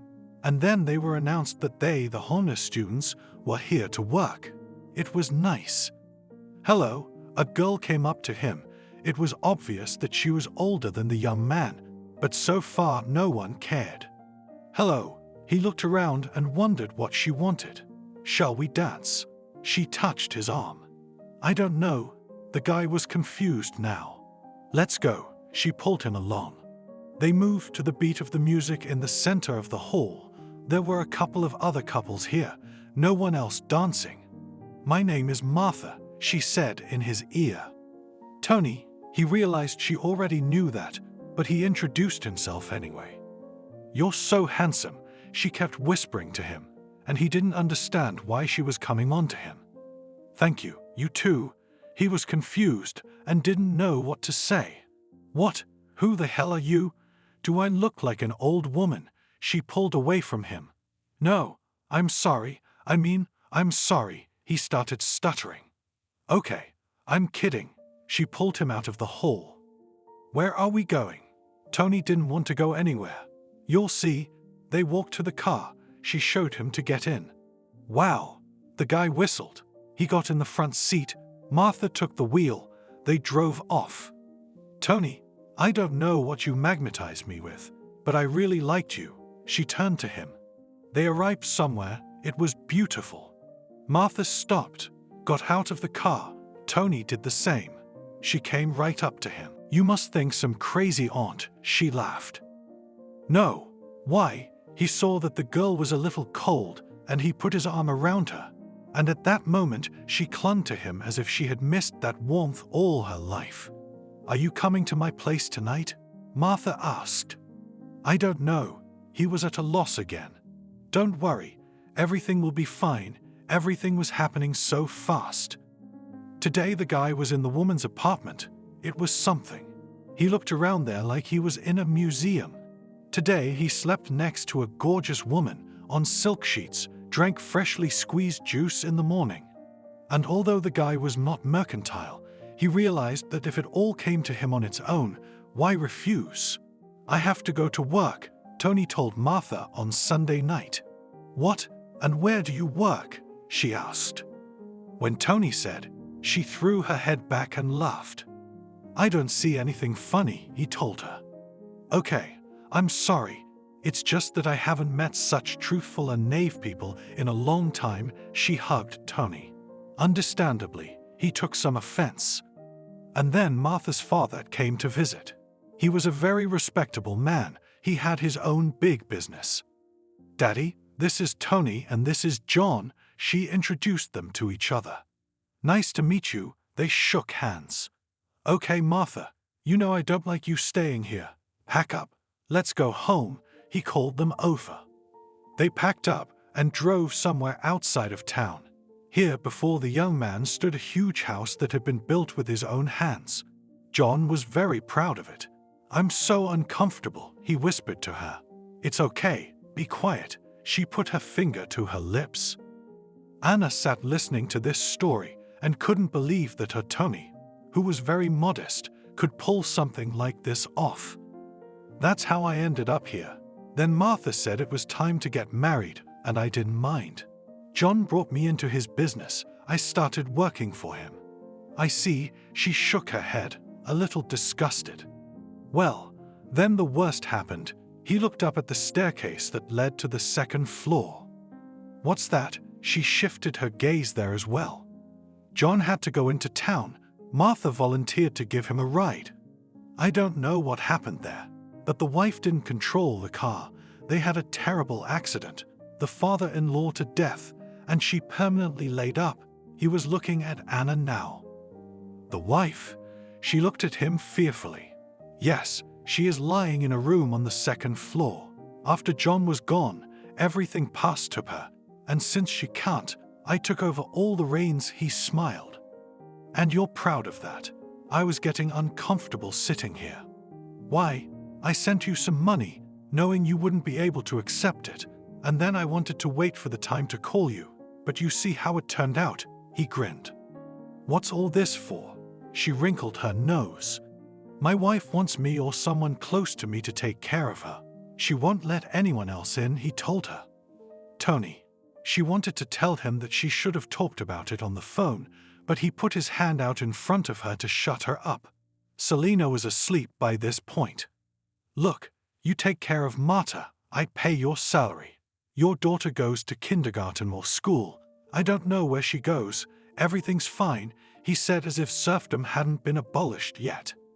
Well, Anna agreed only for Selena's sake, let her live as a human being for a while. From then on, her life in this house began. She had only occasional contact with Tony, mostly with Marta. "Hello," the first time she came into her room. "Who are you?" She looked at her.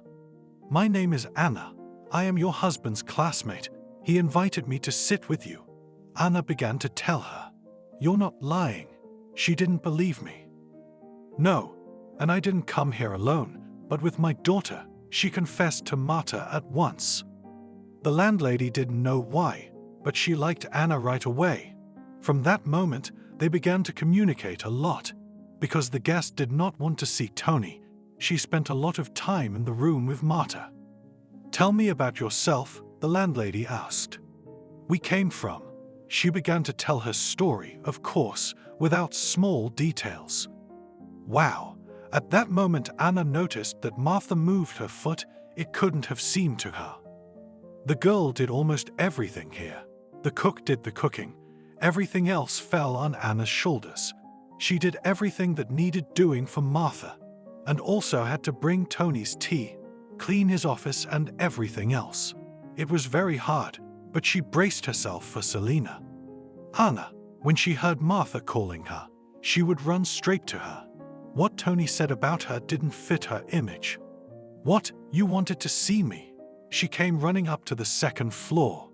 Yes, sit with me, the landlady asked her. Well, they could talk for hours. What did you do before? Martha asked her. I don't want to answer that question, but can I ask you? She asked. Sure, stared at one with her eyes. Why aren't you in the hospital? I think you can be helped. She herself didn't know why Anna said that. Tony calls the doctors here. Why go anywhere else? She didn't understand why Anna was asking that. Okay, the girl still needed to clean up the office, so she did everything here, and off she went. Selina was already in school, or rather, in the lyceum where her driver took her. Anna was happy for her.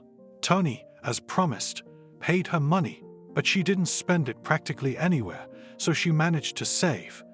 Today, he came home from work later than usual and sat on the couch. Come, let's talk. He patted the seat next to him. Tony, why have you gotten like this?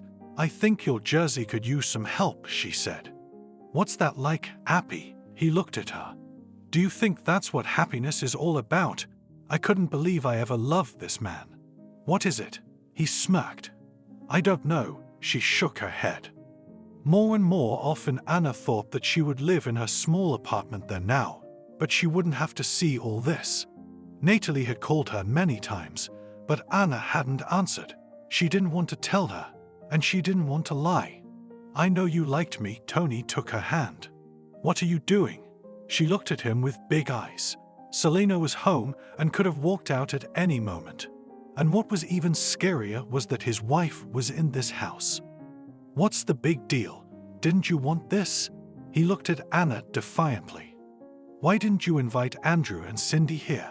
Anna asked to distract him. I wanted to, so they ran out of time. He jerked Anna abruptly, pulling her to him, wanting to kiss her. Tony, calm down. She got away from him. I pulled you here on purpose. I wanted you to understand how to be poor and rich. He laughed at her. That's it. I don't want to talk about it. She wanted to get up, but he pulled her by the arm, and she found herself next to him again. Anna, I liked you too. He brought his face close to her. Tony, you have a wife here. I have a child. How dare you? She didn't know what else to say. What if I pay you extra for this too? He asked cheekily. What? She gasped at such insolence. Well, why? To do practically nothing. But you will have everything. He continued his entreaties. Let me go. She broke free of him. You'll regret it. He looked at Anna. She went to her daughter's room, but she was doing her homework, so she went to Martha's room. She went up to the floor, went into the room. Did you molest her? She asked her from the doorstep. Yes, the girl did not hide anything. I heard tears rolling from Martha's eyes. Why don't you tell anyone? Here's the phone. Doctors come to you. Anna didn't understand. There's no money on the balance. Only Tony can call me, she said. And the doctors don't even talk to me. They do whatever he tells them. Wow, sighed Anna. And once again, she was convinced that she had made the right decision to leave. What do you think? The landlady asked. I'll probably go home, she told her. Please don't leave me here alone, Martha asked her. Okay, how about when Tony is away, I'll take you to the hospital, the girl suggested. Okay, I have the money, Martha agreed. Then it's a deal. Anna wanted to leave the room. Wait, I need help with something else, she asked her. What? The assistant looked at her. Help me with the documents. I have a lawyer I know. He will do everything for you. You just need to take it. She showed her a folder that was under the mattress. The address? Anna looked questioningly. It's all there. Martha pointed to the folder with her eyes. Good, nodded the girl. She left the room, took the documents to her room, and started to pack her things. The next day, when Tony left, Anna sent her daughter to school, called a cab, and went to the lawyer. It turned out to be an elderly man who received Anna very well. They talked. The man went through all the documentation, sat nodding. After that, he said everything would be fine, sent her back home. I've taken everything away. Now all that's left is to move you, she told Martha. Great, I'm ready, she smiled. Anna called an ambulance because Martha could only be transported lying down. The medics helped. Now Anna, Selena, and Martha were in the car. Thank you. If you hadn't come, I would have been lying there for an unknown amount of time. Maybe I would have died, Martha almost cried. Everything will be all right. Anna remembered Natalie, who used to say that all the time. We'll meet again, Martha promised her. Of course, nodded the girl. She and her daughter got on the train and drove to her place. On the way, Anna was silent for a long time and thought that her life would never be the same again. How could this happen to a man who was honest and decent? Natalie, hello. Anna called her when she was already in her town and in her apartment. Oh, finally. I thought you had gone to your rich man, and now old friends are no longer important, she said in a hurt voice. Natalie, can you come at least for the weekend? I had so much to tell you. I don't know, I'll try, promised her friend. She didn't want to say anything on the phone. Selena was very upset that she had left the school where she had studied for so long. It's okay, daughter. It's a good school here too. Her mother stroked her head. Okay, Mommy. The daughter was always for her mother. They went on with their lives. Anna was even taken back to her old job. On the weekend, Natalie arrived as promised. Harvey was there for her as always. They called Andrew. They came too. Friends were all there as usual.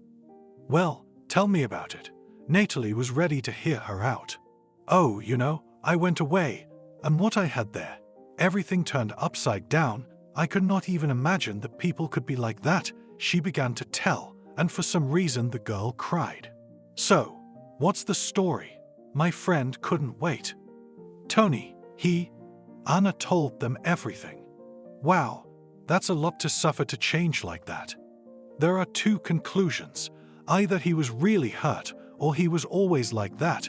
We just didn't know him well, Andrew said. It just didn't make sense to me when I was there, Anna told them. Tell me, did you at least not give him that $1 million?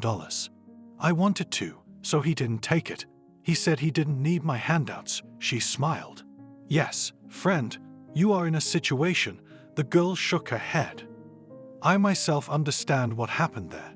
If only Martha were all right now, she wished it were true. The friends sat up until almost morning today discussing the situation. They couldn't believe that everyone was still normal, and the same Tony they had always pitied and admonished had become so. Okay, friends, he's been out of our lives for so many years. Here and now, let's pretend it's still like this, Anna asked everyone. The couples parted ways and the mom and daughter's life continued. Since Anna had been saving on herself and her child for so long, and now she knew for sure that no one was going to take money away from her, she began to take a little from there. Selena, I bought a cake so I could make her mother happy on Friday. Thank you. The girl was happy. One day there was a knock on Anna's door. It seems I was not expecting guests, and you. The girl has become quite mature. She almost finished the 3rd grade. No, she looked at the front door. Anna went to open the door. A gorgeous woman stood on the threshold. Hello, who are you here to see? The girl asked her. Anna, didn't you recognize me? Martha asked and took off her dark glasses. Wow, you're walking. The girl couldn't believe it. Yes, and all thanks to you. She walked to their apartment. Sorry, I don't have as much room here as you do, the landlady told her. Come on, what apologies can there be? Martha looked at her sternly. Selena looked at her guest too and couldn't take her eyes off her. Will you tell me what happened there? Anna asked. Of course, you could say that's all I came for, she smiled. Would you like some tea? Anna couldn't help but suggest it. Yes, Martha nodded. While the girl was in the kitchen, the guests sat and talked to Selena. All together, they went to the children's cafe. which was practically in the yard of Anna and Selena's house.